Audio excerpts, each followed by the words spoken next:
మూర్తీభవించిన ధర్మస్వరూపమైన రామచంద్రమూర్తి రాజ్యాన్ని పరిపాలన చేయడం కోసమని తిరిగి అయోధ్య పట్టణానికి 14 సంవత్సరముల అరణ్యవాసం పూర్తయ్యేంత వరకు రాడు అని నిశ్చయించుకున్నటువంటి భరతుడు రాజ్యమును రాముని యందే న్యాసము చేసి రామచంద్రమూర్తి ప్రతినిధిగా రాజ్యం చెయ్యడానికి అంగీకరించి రామచంద్రమూర్తి యొక్క పాదుకలను వశిష్ఠ మహర్షి ప్రేరేపణ చెయ్యగా ఆ ప్రేరణ చెయ్యగా శిరస్సును దాల్చి అయోధ్య పట్టణానికి వెళ్ళి నందిగ్రామాన్ని చేరి సింహాసనంలో పాదుకలుంచి రాజ్య పరిపాలనకి సంబంధించిన ప్రతి విషయాన్ని పాదుకలకు నివేదిస్తూ నేను పాదుకలకు కాదు నివేదిస్తున్నది రామచంద్రమూర్తికే నివేదించి ఆయన ఆజ్ఞ ప్రకారం పరిపాలన చేస్తున్నా అనేటటువంటి భావనతో భరతుడు రామరాజ్యాన్ని చేస్తున్నటువంటి సందర్భం దగ్గర ఇంతటి ఉపన్యాసాన్ని పూర్తి చేసి ఉన్నాం. మీరు కొంచెం జాగ్రత్తగా శ్రీరామాయణాన్ని గమనిస్తే రామాయణాన్ని శాసించేటటువంటి వ్యక్తులు వెనక నుంచి శాసించిన వారందరూ కూడా ఋషులే. యథార్థానికి రామచంద్రమూర్తి జననాన్ని శాసనం చేసినటువంటి వారు వశిష్ఠ ఋష్యశృంగాదులు, జన్మించిన తరువాత సీతారాముల యొక్క కళ్యాణాన్ని శాసించిన వారు విశ్వామిత్ర మహర్షి, తదనంతరం రాముడు ఎక్కడ ఉండాలి అన్నది నిర్ణయం చేసినటువంటి వారు భరద్వాజ మహర్షి.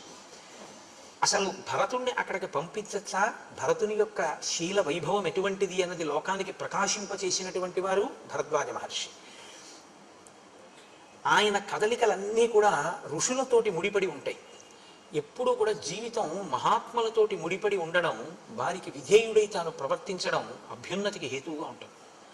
మీరు మిగిలిన వాళ్ళు ఎంతమందితో కలిసి ఉండండి, అది ఒక ఎత్తు. కలిసి ఉండవద్దు అని మీరు సమాజంలో చెప్పలేరు.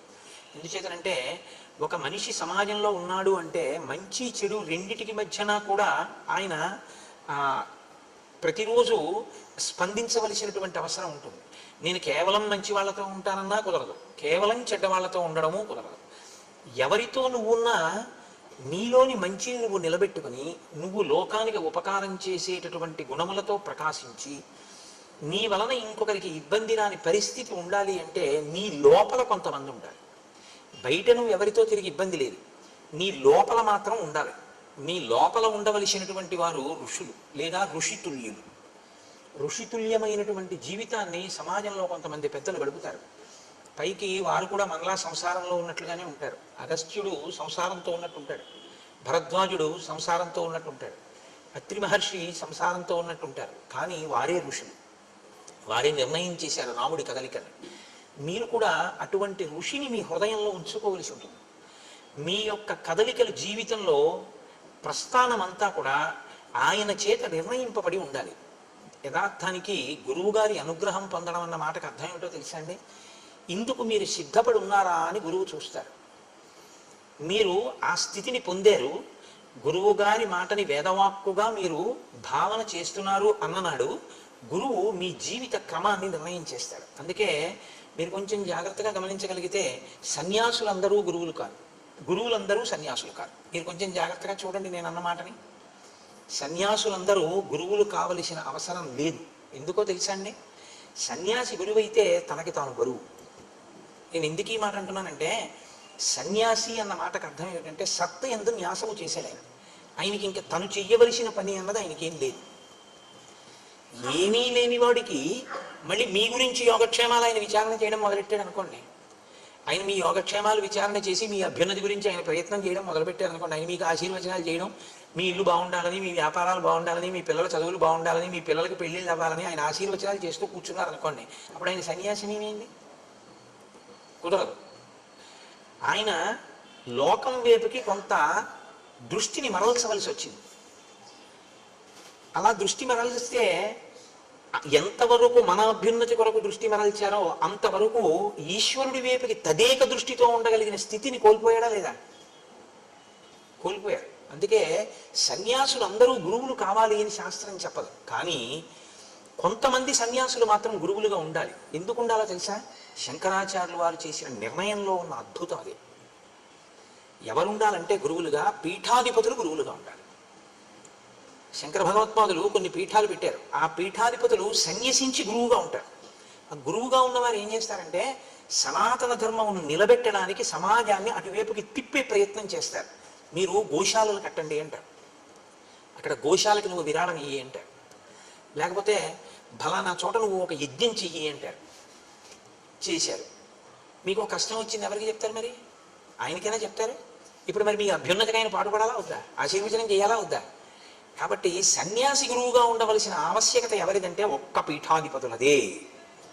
శంకర భగవత్పాదుల వంటి మహానుభావులు పెట్టినటువంటి పీఠాలకి ఆధిపత్యం వహించినటువంటి వారు సన్యాసమును గురుత్వమును రెండింటినీ రక్షించుకోగలిగినటువంటి దీక్షాదక్షులై ఉంటారు. అది మరింత కష్టమైనటువంటి ప్రక్రియ. తప్ప సన్యాసి అంటే గురువు అవ్వాలని ఏం లేదు, గురువు అంటే సన్యాసి అవ్వాలని ఏం లేదు. మీరు బాగా గుర్తుపెట్టుకోండి. ఒక గురువుగారు సమాజంలో సంసారంతో ఉన్నారనుకోండి, ఆయన గురువుగారిగా ఉండడానికి అనర్హుడని మీరేం తీర్పు చెప్పకూడదు. ఆయన ఉండడానికి అర్హుడే. ఏం అగస్త్యుడు లేడా లోపాముద్రతో? అత్రి లేరా అనసూయమ్మతో? ఏం వాళ్ళ గురుత్వానికి ఏమైనా లోటు వచ్చిందని మీరు అనుకుంటున్నారా? అలా ఏం ఉండదు. వారు సంసారమునందు ఉండి ఋషిగా జీవిస్తారు. ఒక ఋషి జీవనం ఎలా ఉంటుందో ఆయన జీవనము అలాగే ఉంటుంది. ఇలా ఉండగలిగినటువంటి ప్రజ్ఞ ఉన్న మహాపురుషులు ఉన్నారే, వారు గురువులుగా ఉంటారు. రామచంద్రమూర్తిని మీరు కొంచెం జాగ్రత్తగా గమనిస్తే ఆయన జీవితాన్ని శాసనం చేసిన వాళ్ళందరూ కూడా ఈ ఋషులే. అసలు రామాయణంలో ఎక్కడెక్కడికి వెడితే ఏ ప్రయోజనం నెరవేరుతుందో, ఎవరు ఎందుకు ఎక్కడికి వెళ్ళాలో, రాముడికి ఏవి ఇవ్వాలో, సీతమ్మకి ఏవి ఇవ్వాలో, లక్ష్మణుడికి ఏవి ఇవ్వాలో, అవి ఎప్పుడు పనికొస్తాయో, ఏవి చెప్పాలో అన్ని ఋషులు నిర్ణయం చేసి కూర్చున్నారు. ఎప్పుడు అవసరమో అప్పుడు రాముని యందు ఆ అనుగ్రహాన్ని ప్రకాశింపజేశారు. అవసరమైంది యుద్ధకాండలో ఆదిత్య హృదయాన్ని వెళ్ళి ఉపదేశం చేశారు అగస్త్య మహర్షి. అవసరమైంది అగస్త్య మహర్షి ఆయనకి కావలసినటువంటి ఆయుధాలని ఇప్పించారు. అవసరమైంది భరద్వాజ మహర్షి చిత్రకూటంలో ఉండవలసిన అవసరాన్ని చెప్పారు.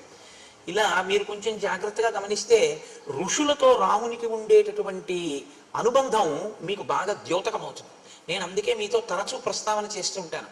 శ్రీరామాయణాన్ని జరిగిపోయిన కథ అని మీరు చూడకండి. రాముడు ఎవరితో అనుబంధం పెట్టుకుంటుంటాడు, ఎవరితో మాట్లాడుతుంటాడు. ఎవరు లేకపోతే రాముడు ఉండలేడు, ఎవరు లేకపోయినా రాముడు ఉండగలడు. మిమ్మల్ని చూడమని చెప్తాను. మీరు చాలా జాగ్రత్తగా పరిశీలించాలి రామాయణాన్ని. దశరథుడు వెంటబడ్డాడు, నువ్వు లేకపోతే నేను ఉండలేనని. ఉన్నాడా అయోధ్యలో? నువ్వు లేకపోతే నేను ఉండలేనని కౌసల్య వెంటబడింది. ఉన్నాడా అయోధ్యలో? మరి ఎవరు లేకపోతే రాముడు నేను ఇక్కడ ఉండలేనని వెళ్ళిపోయే ఘట్టం ఏమైనా ఉంటుందా రామాయణంలో? ఎక్కడైనా వీళ్ళు లేరండి అందుకని నేను ఇక్కడ ఉండలేకపోతున్నానండి, నేను ఇక్కడి నుంచి వెళ్ళిపోతానండి అని రాముడు వెళ్ళిపోయేది ఏదైనా ఉందా? అలా వెళ్ళిపోతే రాముడు ఎప్పుడు, లక్ష్మణుడు రాముడిని ఎలా సేవిస్తాడో రాముడు కూడా ఎవరిని చూడకుండా ఉండలేడో వాళ్ళ దగ్గర ఉంటాడని గుర్తు. రాముడు ఎవరిని సేవిస్తున్నాడని మీరు రామాయణంలో పట్టుకుంటారో మీరు కూడా మీ జీవితంలో అలా సేవిస్తూ ఉండాలి. సేవించడం అంటే ఒక మాట గుర్తుపెట్టుకోండి, ఎప్పుడూ శారీరకంగా దగ్గర ఉండడం కాదు. గురువుని మీ మనసులో పెట్టుకోవడం, గురువాక్యాన్ని మీ మనసులో పెట్టుకుని ఉండడం.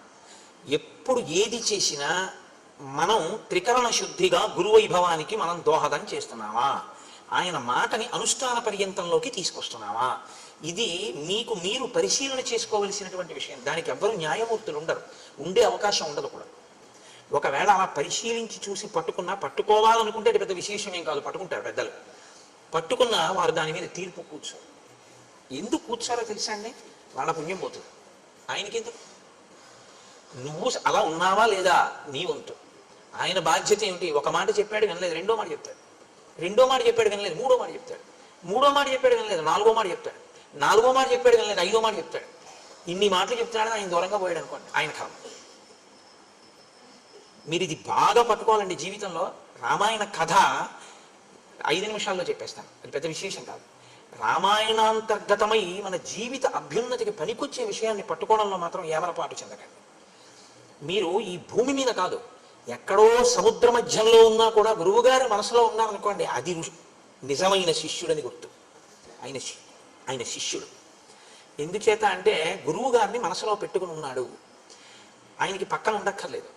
గురువు గారు ఆయనలో ఉంటారంతే, ఎప్పుడూ ఉంటారు. ఆయన ఎప్పుడు అంతేవాసిత్వంతో ఉంటాడు. అది చాలా మహోన్నతమైన స్థితి. రాముడు ఆ స్థితిని పొందాడు. అలా పొందకుండా తిరగడం గురువుగారితో, జీవితం ఇంకొకలా ఉండకూడదు. అది దోషభూయిష్టం. దానివల్ల ఏమైనా ప్రయోజనం ఉంటుందని మీరు అనుకుంటారు, కానీ నేను మీకు ఒక సత్యం చెప్పవలసి వస్తే మీకు పాపమే సంక్రమిస్తుంది. ఎందుకో తెలుసా అంటే రుణపడిపోతారు మీరు గురువుగారికి. ఆయన చెప్తున్నది ఒకటి, ఆయన ధార్మిక దృష్టి ఒకటి, మీ అనుష్ఠానంలో అది లేదు. అప్పుడు ఏమవుతుందంటే గురువాక్య ధిక్కార దోషం మీకు పడుతుంది. మీరు జాగ్రత్తగా ఆలోచించండి, అవునా కాదా?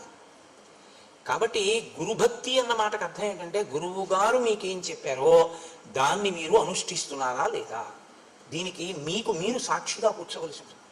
శ్రీరామాయణం ఇది ఒక అద్భుతమైనటువంటి స్థితిలోకి తిప్పుతుంది. అయోధ్యకాండలో చిట్ట చివర తిప్పినటువంటి మలుపు అనన్య సామాన్యమైన మలుపు. ఇప్పటి వరకు తపోనిష్టాగరిష్ఠులైనటువంటి ఋషులను దర్శింపచేస్తారు మహర్షి. ఇవాళ శ్రీరామాయణ కావ్యంలోనే ఒక పెద్ద మెరుపు, అంత పెద్ద ఆకాశంలో ఒక తటిల్లత అంటే ఒక మెరుపు మెరిస్తే ఆ మెరుపుతో కూడినటువంటి నల్లమబ్బు ఎంత అందంగా ఉంటుందో. నల్లమబ్బు అందంగా ఉంటుందా అని మీరు నన్ను అడిగారు అనుకోండి, నల్లమబ్బు అందంగా ఉంటుంది. దేనివల్ల అందంగా ఉంటుందో తెలుసా అండి? గుణము చేత అందంగా ఉంటుంది. నల్లమబ్బు నల్లమబ్బుగా అందం కాదు. నల్లమబ్బు యొక్క అందం ఏమిటంటే దాని చల్లతనం నీరు పట్టుకొచ్చి మీ మీద వర్షించేటటువంటి దాని లక్షణం, అది దాని అందం. ఇది ఆంతరమైన అందం మబ్బుది. ఆంతరమైన అందం ఉన్న మబ్బు బాహ్యమునందు కూడా శోభిల్లుతుంది. ఎప్పుడు? ఒక సౌదామిని అంటే ఒక మెరుపు తీగ నల్లమబ్బులో ఇలా ఏర్పడింది అనుకోండి, తళుక్కున ఒక్కసారి కనపడింది అనుకోండి, ఇప్పుడు నల్లమబ్బు అందంగా ఉంటుంది. నల్లమబ్బులో ఈ కంటికి కనపడని అందాన్ని అందంగా కనపడేటట్టు చేసింది ఎవరో తెలుసా అండి? మెరుపు తీగ. అందుకే మంత్రపుష్పం చెప్తే ఓ మాట చెప్తారు చివర, నీలతోజద మధ్యస్థ విద్యుల్లేకే భువాస్వర అని. అదే కారణం. ఆ నల్లమబ్బు మీద మెరిసినటువంటి మెరుపు తీగతో కూడిన మబ్బు ఎలా ఉంటుందో భగవంతుని యొక్క గుణములను అనుభవించి అమ్మవారి అనుగ్రహంతో దాని యొక్క వైభవాన్ని నువ్వు గుర్తు పెట్టుకుని లోపల సాకారముగా నిలబెట్టుకోగలిగినటువంటి స్థితిని పొందకపోతే నీవు తరించడానికి మార్గం ఏమైనా ఉందని అనుకుంటున్నావా? నువ్వు ఇప్పటిదాకా వేసిన పూలు, నువ్వు ఇప్పటిదాకా చేసిన పూజ ఇవి కాదు నిజానికి నువ్వు తరించడానికి మార్గం. నాణ్య పంధాయనాయ విద్యతే, తెలుసుకో బాగా. నాణ్య పంధ, ఇంకొక మార్గం లేదు, ఇదొక్కటే మార్గం. ఏదొక్కటే మార్గం? ఇక్కడే ఈశ్వరుడు ఉన్నాడు అని నువ్వు తెలుసుకోవడం ఒక్కటే నీకు మార్గం. ఇక్కడ ఉన్న ఈశ్వరుడి వైపుకి అడుగులు వెయ్యాలి అంటే బయటి అడుగులు ఆగిపోవాలి, లోపలికి అడుగులు ప్రారంభం కావాలి. బయట అడుగులు ఆపి అడుగులు లోపలికి వెళ్ళేటట్టు చేయగలిగిన ప్రజ్ఞ లోకంలో ఉన్నవాడు ఒక్కడే గురువు. అందుకే లలితా సహస్రంలో ఒక నామం ఉంది, అంతర్ముఖ సమారాధ్య బహిర్ముఖ సుదుర్లభ. బయట తిరిగితే దొరుకుతుందా? దొరకదు. అంతర్ముఖం అయితే దొరుకుతుంది. బహిర్ముఖం నీ అంత నువ్వు అయిపోగలవు, దానికి ప్రజ్ఞ ఉండదు. ఎవడైనా అయిపోతాడు బహిర్ముఖుడు, అది దానికి పెద్ద విశేషం ఏంటండి? అంతర్ముఖుడివిక ఇంద్రియాలు పని చేస్తున్న చెయ్యని స్థితిలోకి తీసుకెళ్ళి చూస్తాను. నువ్వు ఇలా కళ్ళు మూసి కూర్చుంటే కాలింగ్ బెల్ కొడితే నీకు వినపడకూడదు, ఉండగలవా? అప్పుడు నీ చెవిలోని వినికిడి శక్తి ఏమవ్వాలి? నిద్రలో ఎలా వెళ్ళిపోతుందో అలా వెళ్ళిపోవాలి. ఎక్కడికి వెళ్ళిపోవాలి? మనసు తీసేసుకోవాలి. అప్పుడు తీసుకున్న మనసు ఏం చేయాలి? ఈశ్వర పాదముల దగ్గరికి వెళ్ళిపోవాలి. వెళ్ళిపోతే చూడగలిగిన శక్తిని వెనక్కి తీసుకున్న మనసు దేన్ని చూడాలి? ఈ శక్తితో ఇంకోటి చూడాలి. ఏది చూడాలి? నీలతో యద మధ్యస్థ విద్యుల్లేకే భువాస్వర. మెరుపు తీకతో కూడిన నల్లమబ్బు తళుక్కున ఒక్కసారి మెరుస్తుంది. చాలాసేపు చూడాలంటుంది కానీ మీకు చూడడం కుదరదు. అలా మెరుపు తీగ గంట సేపు ఏముండదు, ఒక్కసారి మెరుస్తుంది. గురువాక్య శ్రవణము చేత మీ యందు కలిగినటువంటి నిరతిశయమైన భక్తి చేత మీ లోపల మెరిసినటువంటి ఈశ్వర స్వరూపాన్ని ధ్యానమునందు తదేకంగా పట్టుకోవడానికి మీకు గురువాక్యం ఉపకరిస్తుంది, అంతర్ముఖం అవడానికి పనికొస్తుంది. యథార్థానికి ఈ వెనక్కి అడుగులు ఎవరు వేశాడో వాడే తరిస్తున్నాడు.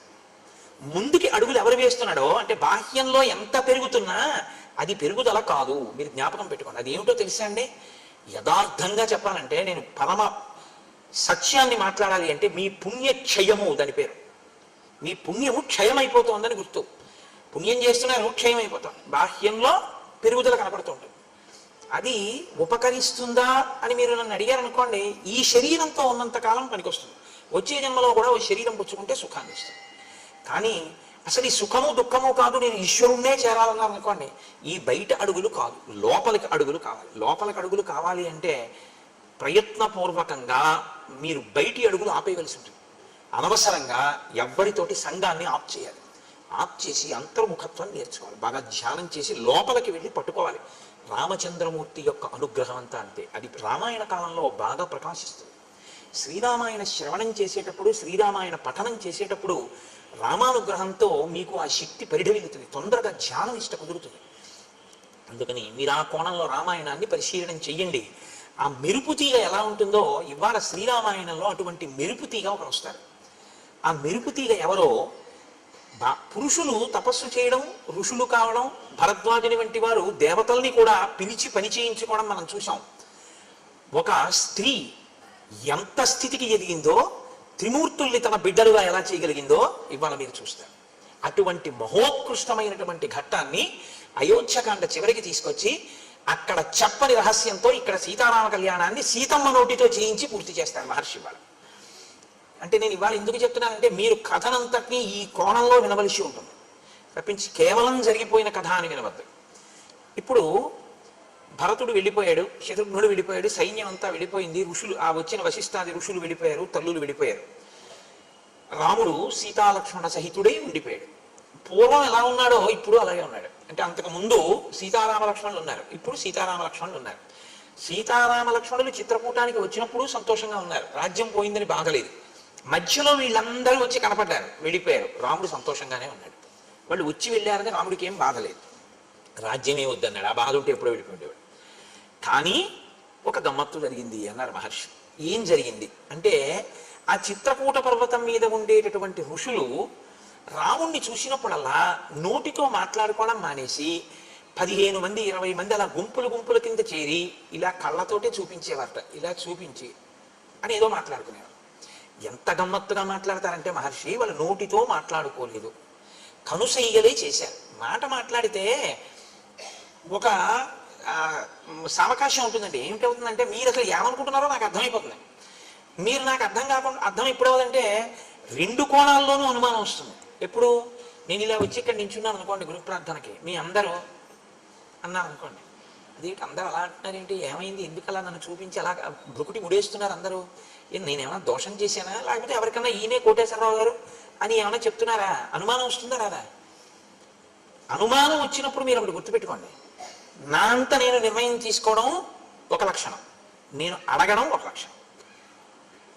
నేను 2-3 పర్యాయాలు చూసి వీళ్ళు నన్ను ఏదో వెటకారం ఆడుతున్నారు, నన్ను చిన్నతనం చేసి వీడే తగుదమ్మా అని వచ్చి ఇక్కడ రామాయణం చెప్తున్నాడు, ఏదో పెద్ద తెలుసు అనుకుంటున్నాడు అని నా వంకి ఇలా చూపిస్తున్నారు అని నేను అనుకున్నాను అనుకోండి, నాకు మీ పట్ల భిన్న అభిప్రాయం ఏర్పడుతుంది. దానికి వ్యతిరేకంగా ఈయనే రామాయణం చెప్తున్నాడు, ఎంత బాగా చెప్తున్నాడు అనుకుంటున్నారు వాళ్ళు అని నేను అనుకున్నాను అనుకోండి, అహంకారం వస్తుంది కదా. 2 ప్రమాదమే. ఇప్పుడు నేను ఏ ఇబ్బంది లేకుండా మిమ్మల్ని అడిగాను అనుకోండి, ఏమమ్మా ఎందుకు ఇలా అంటున్నారు, ఏమైనా ఇబ్బంది కలిగిందా తల్లి నా వల్ల అని అడిగాను అనుకోండి, అప్పుడు మీరు ఏదో ఒక విషయాన్ని నాకు చెప్పారనుకోండి, మన మధ్య అవగాహన కుదురుతుంది. అంటే విషయాన్ని తెలుసుకోకుండా నిర్ణయానికి వద్దామనుకుంటే అడగక్కర్లేదు, వాళ్ళని నేను అడగడం ఏంటనుకోవాలి, అలా కాదు వాళ్ళకి తెలియకపోవచ్చు మనం కనుక్కుందాం అన్న ఔదార్యం ఉంటే కనుక్కోవాలి.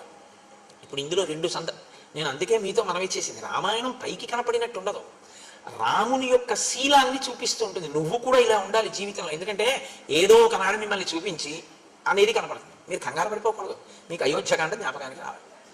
కాబట్టి చూడండి, నైనైర్భృకుటీభిశ్చ రామం నిర్దిశ్య శంకితాః అన్యోన్యముపజల్పంతః శనీశ్చక్రు మిథ కథాః. అక్కడ ఉన్న మునులందరూ రాముణ్ణి కన్నులతోటి, భృకుటీభిశ్చ కనుబొమలతోటి, అంటే అని కనుబొమలు ఎత్తి చూపిస్తున్నారు అని కళ్ళతో చూపిస్తున్నారు. రాముడు చూశాడు, ఒకసారి కాదు 2 సార్లు కాదు, తను వెడుతున్నప్పుడు తను వస్తున్నప్పుడు గుంపులు గుంపులుగా ఇలాగే మాట్లాడుకుంటున్నారు, నోటితో కాదు కనుసైగలతో.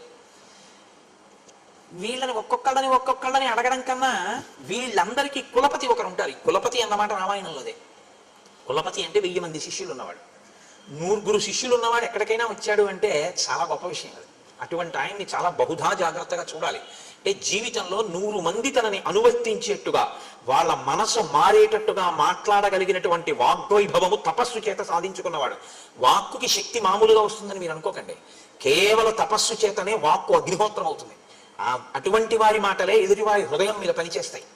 కాబట్టి 100 శిష్యులు అనుగమిస్తే ఆయన ప్రత్యేకంగా ఆరాధింపబడతాడు, చాలా గొప్పవాడు అని నిర్ణయం. కులపతి అంటే 1000 మంది శిష్యులు ఉన్నారని గుర్తు.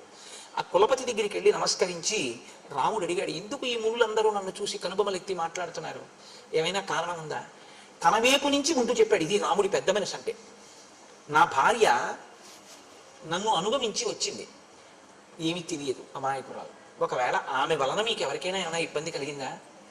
నా తమ్ముడు ఇంకా చిన్నవాడు, నాతో పాటు వచ్చాడు, నా తమ్ముడు ఏమైనా తెలియక అపరాధం చేశాడా? ఒకవేళ అలా జరిగి ఉంటే క్షమించండి, ఏమి జరిగిందో నన్ను చూసి మీరు ఎందుకు అలా అనుకుంటున్నారో నాకు ఒక్కసారి చెప్తారా అని అడిగాడు. ఇది ఎంత వినయం చూడండి. రాముణ్ణి అనుసరించిన వారి యొక్క నడవడి అలా ఉంటుంది. అంటే ఇంకా వినయానికి హద్దుండదు. ఆ వినయం అంత గొప్పగా ఉంటుంది పెద్దల దగ్గర ప్రవర్తించేటప్పుడు. ఆయన అన్నారు, ఏమీ లేదు నాయన, ధర్మాత్మురాలు సీతమ్మ వల్ల మాకు అపచారమా, అసలు ఆ మాట ఊహకే అందదు అన్నారు. లక్ష్మణస్వామి అటువంటి వాడు కాడు. మరి మేమెందుకు ఇలా అనుకుంటున్నామంటావా, నీకు చెప్తాను చూడు. రావణావరజ కశ్చిత్ కరో నామీహ రాక్షస ఉత్పాట్య తపసాన్ సర్వాన్ జనస్థాన నికేతనాన్. రావణాసురుని యొక్క సోదరుని వరస కలిగినటువంటి కరుడు అనేటటువంటి రాక్షసుడు ఉన్నాడు. ఆయన ఇక్కడికి దగ్గరలోనే ఉన్నాడు. ఆయన తాపసులను వేధించడమే లక్షణంగా కలిగినటువంటి వాడు. దృష్టశ్చ జితకాశీచ నృశంస పురుషాదక అవలిప్తశ్చ పాపశ్చ త్వాంచ తాత నమృష్యతే.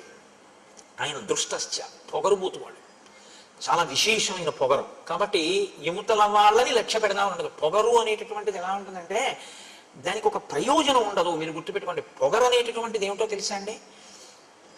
ప్రతి చిన్న విషయంలో తను గొప్పవాణ్ణి అనుకుని సంతోషపడిపోతుంటాడు. దానికి పొగరని పేరు. పొగరంటే నేను ఇంకా బాగా మీకు అర్థమయ్యేట్టు చెప్పాలంటే, కారు ఇలా తిరగాలి సందులోకి, అతను సైకిల్ అడ్డంగా పెట్టుకుని నించున్నాడు, కారు తిరుగుతోంది. ఏం చేయాలి? అతను సైకిల్ పక్కకి తీసేయాలి. నేను తీయడం ఏంటి? నేను ఎందుకు తీయాలి? ఎందుకు తీయాలి ఏంటి? తీయాలి, కారు తిరుగుతోంది కాబట్టి నువ్వు తీయాలి. ఇలాగే రెండు గుద్దుకుంటాయి కాబట్టి. కారు పెద్దది, సైకిల్ చిన్నది. కారు తిరగాలంటే సైకిల్ తీయాలి. ఇలా నువ్వు అనుకుంటే తీసేయచ్చు. నేను తీయడం ఏంటి? దానికి ఏమైనా అర్థం ఉందా? ఆ కారు ఎవరో, ఆ కారులో ఉన్నవాడు ఎవరో నీకేం తెలియదు, నువ్వెవరో ఆయనకి తెలియదు. వెళ్ళవలసింది కారు, తీయవలసింది సైకిల్. కారును తీసేయడం కుదరదు, ఎందుకంటే పెద్దది, తిరుగుతోంది, తిరగాలి. దాని ధర్మం. నువ్వు నించున్నావు, పక్కకి పెడితే వెళ్ళడు. ఒకవేళ మీరు ఏమయ్యా నించోకపోతే కొంచెం పక్కకి తీయచ్చు కదా అన్నారు అనుకోండి, నువ్వు వెళ్ళొచ్చుగా అంటాడు. దానికి పొగరని పేరు. అదే మీరు ఇక మాట్లాడకూడదు. పోలేండి క్షమించండి అన్నది. దాన్ని మీరు వాదించకూడదు అలాంటి వాళ్ళతో. ఎందుకో తెలుసా అండి, ఎప్పుడూ మానసికంగా తను గొప్పవాణ్ణి అనుకోవాలనేటటువంటి ప్రయత్నంతో ఉంటాడు. అది తనంత తాను మార్చుకోవాలి. రామాయణం నేర్పుతుంది మనకు. వాడు రాక్షసుడు, వాడికి బాధ పెట్టడమే. కాబట్టి ఇప్పుడు మీరు కారులోంచి దిగి కానీ అద్దం దింపి కానీ మీరు ఏమైనా పక్కకు పెట్టచ్చుగా సైకిల్ అని మీరు అన్నారనుకోండి, వాడు ఏమంటాడంటే, అలా వెళ్ళలేవా, నువ్వు అంటున్నావేంటి అంటాడు. మాట పెరిగే దాని గురించి నేను ఎందుకు చెప్పడం. కాబట్టి అది పొగరు, అది ఉండకూడదు జీవితంలో. అది చాలా దోషభూయిష్టం అండి. అది దానికి అసలు అర్థమే ఉండదు. ఇంకా పరిచయం లేకుండా కూడా ఎంత పొగరుగా ఉంటారో నేను చెప్పలేను. చాలా మందిని చూస్తుంటాం. అది దిద్దబడాలి. నేను అందుకే చెప్తుంటాను, రామాయణం పెద్దలతో పాటు పిల్లలు కూడా వినాలి. అవగుణములు పోతాయి, వాళ్ళు సంతోషంగా ఉంటారు, సమాజం సంతోషంగా ఉంటుంది. అంటే ముని ఎలా చెప్తున్నారో చూడండి. మునికి దోషం పట్టుకునే లక్షణం ఉండదు, కానీ అవతల వాడి గురించి ఒక నిష్పాక్షికమైన మాట. దృష్టశ్చ జితకాశీచ. వాడికి పని ఏమిటంటే పొగర ఎక్కడుందో అక్కడ నిష్కారణ యుద్ధాన్నది ఆహ్వానిస్తుంది. దానికి కారణం లేకుండా వాడు గొడవకు వస్తాడు. గొడవకు వచ్చేది వాడు ఎందుకంటే ఎప్పుడు వాడు గెలవాలని. కాబట్టి మీరు ఏ మాట అంటే చిన్నబుచ్చుకుని మనకెందుకు వీడితో వెళ్ళిపోతారో అలా వాడు మెట్లు ఎక్కేస్తాడు. మీరు అలా ఎక్కలేదు కాబట్టి చిన్నబుచ్చుకుని వెళ్ళిపోతారు. అదే వాడి గెలుపు.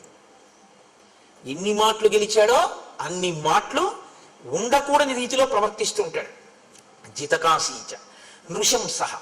క్రూరుడు. క్రూరుడంటే అవతల వారి బాధ తనకి సంతోష హేతువుగా బతికేటటువంటి వాడు. పురుషాదక. మనుష్యుల్ని తింటూ ఉంటాడు, వాడికి అదొక లక్షణం. అవలిప్తశ్చ. విపరీతమైనటువంటి గర్వం. ఇవన్నీ మనసులో పెట్టుకుని అంతవాడిని నేను అనుకుంటూ ఉంటాడు ఎప్పుడు. పాపశ్చ. పాపశ్చ అంటే వాడు ఈశ్వరుడి వైపుకి అడుగులు వెయ్యకుండా వీడు చేసిన ఈ పనులే వాడికి ప్రతిబంధకంగా వస్తాయి. ఇది ఎక్కువైతే ఏమవుతుందో తెలుసా అండి, రామాయణంలో మీరు అది పట్టుకోవాలి. పాపం పెరుగుతూ ఉంటే మీరు భగవంతుడి వైపుకి వెళ్ళి మనసు మార్చుకున్నారా, పాపం తరిగి ఈశ్వరుడి వైపుకి వెడతారు. మీరు ఈశ్వరుడి వైపు అడుగులు వేయకుండా పాపాన్ని పెంచుకున్నారా, ఈశ్వరుడి చేతిలో నిహతులవుతారు. అప్పుడు ఏం చేయాలంటే ఈశ్వరుడికి ఇంకొక మార్గం ఉండదు, కాబట్టి పడగొట్టేస్తాడు. వీడు మారట్లేదు, నేను ఏం చేయను, ఇంక ఉపాధి ఇచ్చినందుకు చేస్తున్నాడు ఎల్లరి, కాబట్టి ఉపాధి తీసేయాలి. ఇప్పుడు మీరు పిల్లాడిని ఆడుకోరా అని చెప్పి ఏదో చిన్న ధనస్సు, ప్లాస్టిక్ ధనస్సు ఇచ్చారండి, వాడు అది పెట్టి అందరినీ కొడుతున్నాడు. ఇంటికి ఎవరో పెద్ద మనుషులు వచ్చారు, మీరు సంతోషంగా అయ్యా మంచినీళ్ళు తాగుతారా అని లోపలికి వెళ్ళారు. వచ్చిన ఆయన వేదం చదువుకున్న ఘనాపాఠి. ఇంటికి వచ్చారు, మీరు లోపలికి వెళ్ళారు. ఆయన ఏదో కళ్ళు మూసుకుని మంత్రం చేసుకుంటున్నారు. వీడు వచ్చి ఆ ధనస్సు తిరగేసి ఆ ప్లాస్టిక్ ధనస్సు పెట్టి ఆయన కొట్టాడు తొడ మీద. ఆయన ఘనాపాఠి, ఆయన వేదం చదువుకున్నవాడు, ఆయనకి తెలుసు. ఆయన నవ్వేసి తప్పు నాన్న, అలా కొట్టకూడదు అన్నాడు. మీరు చూసారు, ఏం చేస్తారు ఇప్పుడు? కొట్టకని బోధ చేస్తారా, ముందు ధనస్సు లాగేస్తారా? చెప్పండి నాకు. తీసేస్తారు ముందు పిల్లాడి చేతిలోంచి. ఈశ్వరుడు కూడా అంతే.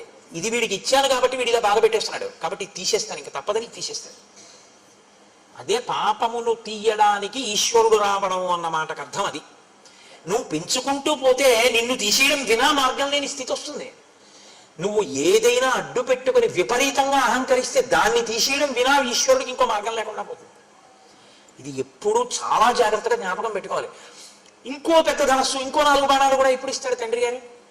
తాతగారండి ఇంటికి ఎవరో పెద్దలు వచ్చారు, బాణం అక్కడ పెట్టేసి ఆయన కాళ్ళకి దండం పెట్టాను తాతగారండి అన్నాడు అనుకోండి, మనవాడు ఏది అడిగినా కొనిస్తాడు తాతగారు. ఇంకో తుపాకీ కూడా బొమ్మ కూడా కొనిచ్చిస్తాడు. ఎందుకని? ఇంటికి గణపతి గారు వస్తే కొట్టడు, వాడు దండం పెడతాడు. వాడికి తెలుసు, యుక్తాయుక్త విచక్షణ తెలుసు. కాబట్టి ఎవరికి ఇస్తాడు ఈశ్వరుడు? ఎవడు ఈశ్వరుడు చెప్పినట్టు వాడతాడో విభూతిని వాడికి ఇస్తాడు. ఎవడు ఈశ్వరుడు ఇచ్చిన దాన్ని ఈశ్వరుడు చెప్పని దానికి వాడుతున్నాడో వాడికి ఆ విభూతి తీసేస్తాడు. దీన్ని మీరు గుర్తు పెట్టుకోవడమే పాపము అని పేరు. అది అవతల పెరుగుతుంది, పెరగడం అని పడిపోవడానికి. రాముడితో చెప్తున్నాడు ఈ విషయాలు కాబట్టి కరుడు ఎవరి చేతిలో పడిపోతాడు? రాముడి చేతిలోనే పడిపోతాడు. తర్వాత అరణ్యకాండ వచ్చేస్తుంది రేపటి నుంచి, పడిపోతాడంతే. 14,000 మంది వచ్చినా ఒక్కడే పడగొట్టేస్తాడు. ఈశ్వరుడు ఒక్కడ చాలు పడగొట్టేయడానికి, ఎంతమందినైనా పడగొట్టేస్తాడు ఆయన. ఎందుకంటే ఆయన అఖిలాండ కోటి బ్రహ్మాండ నాయకుడు. ఆయనది చెయ్యగలడన్న భయంతో నువ్వు బతకడం భక్తి అని పేరు. అది లేని విచ్చలవిడితనం ప్రమాదమునకు హేతువై ఉంటుంది. కాబట్టి అవలిప్తశ్చ పాపశ్చ త్వాంచ తాత నమృష్యతే. నాయన ఈ కారణం చేత మేము ఇక్కడ ఉండకుండా బయలుదేరాలి అనుకుంటున్నాం. తర్వాత అతను నీ ఉనికిని సహించలేకపోతున్నాడు. ఎందుకో తెలుసా? నీవు క్షత్రియుడవు, నువ్వు కావాలి అని ఇంతమంది వచ్చి రాజ్యపాలన చేయమని అడుగుతున్నారు. నీకు శస్త్రాస్త్రములు తెలుసు, నువ్వు చేతిలో ఒక గొప్ప కోదండాన్ని, అక్షయబాణ తూణీరాల్ని, కవచాన్ని కట్టుకు తిరుగుతున్నావు. నీవు అతనితో యుద్ధం చేస్తావేమో, మాతో కలిసి ఉంటున్నావు కాబట్టి మమ్మల్ని రక్షించి అతన్ని పడగొడతావేమో అని వాడు భయపడుతున్నాడు. ఆ భయపడడం వల్ల ఏం చేస్తున్నాడో తెలుసా? తం యదా ప్రభృతి హ్యస్మిన్ ఆశ్రమే తతవర్తసే తదా ప్రభృతి రక్షాంసి విప్ర కుర్వంతి తాపసా.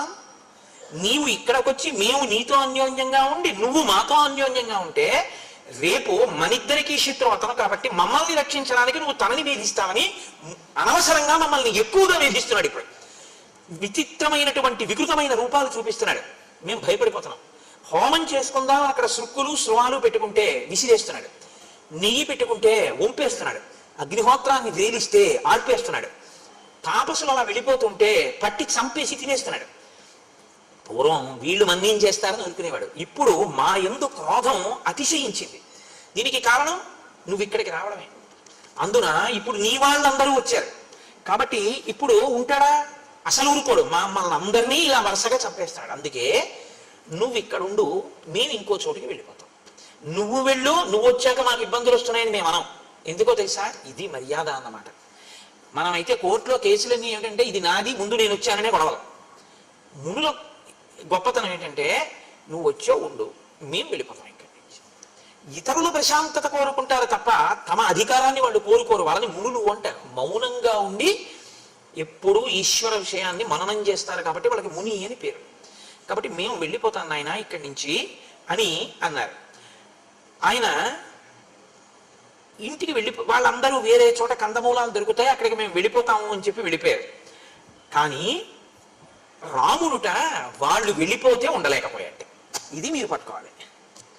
మిగిలినవి ఏమిపోయినా ఉంటాడు, ఋషులు లేకపోతే ఉండలేకపోయాట. ఎందుకు అంటేట తనన్నా వాళ్ళ ఆశ్రమానికి వెళ్ళి కూర్చునేవట, వాళ్ళన్నా రాముడి దగ్గరికి వచ్చేవాట. ఎందుకండి? ఏముంటుంది వాళ్ళకి? వాళ్ళ దగ్గరికి వెళ్ళి మంచి విషయాలు అడిగి తెలుసుకునేవాడు.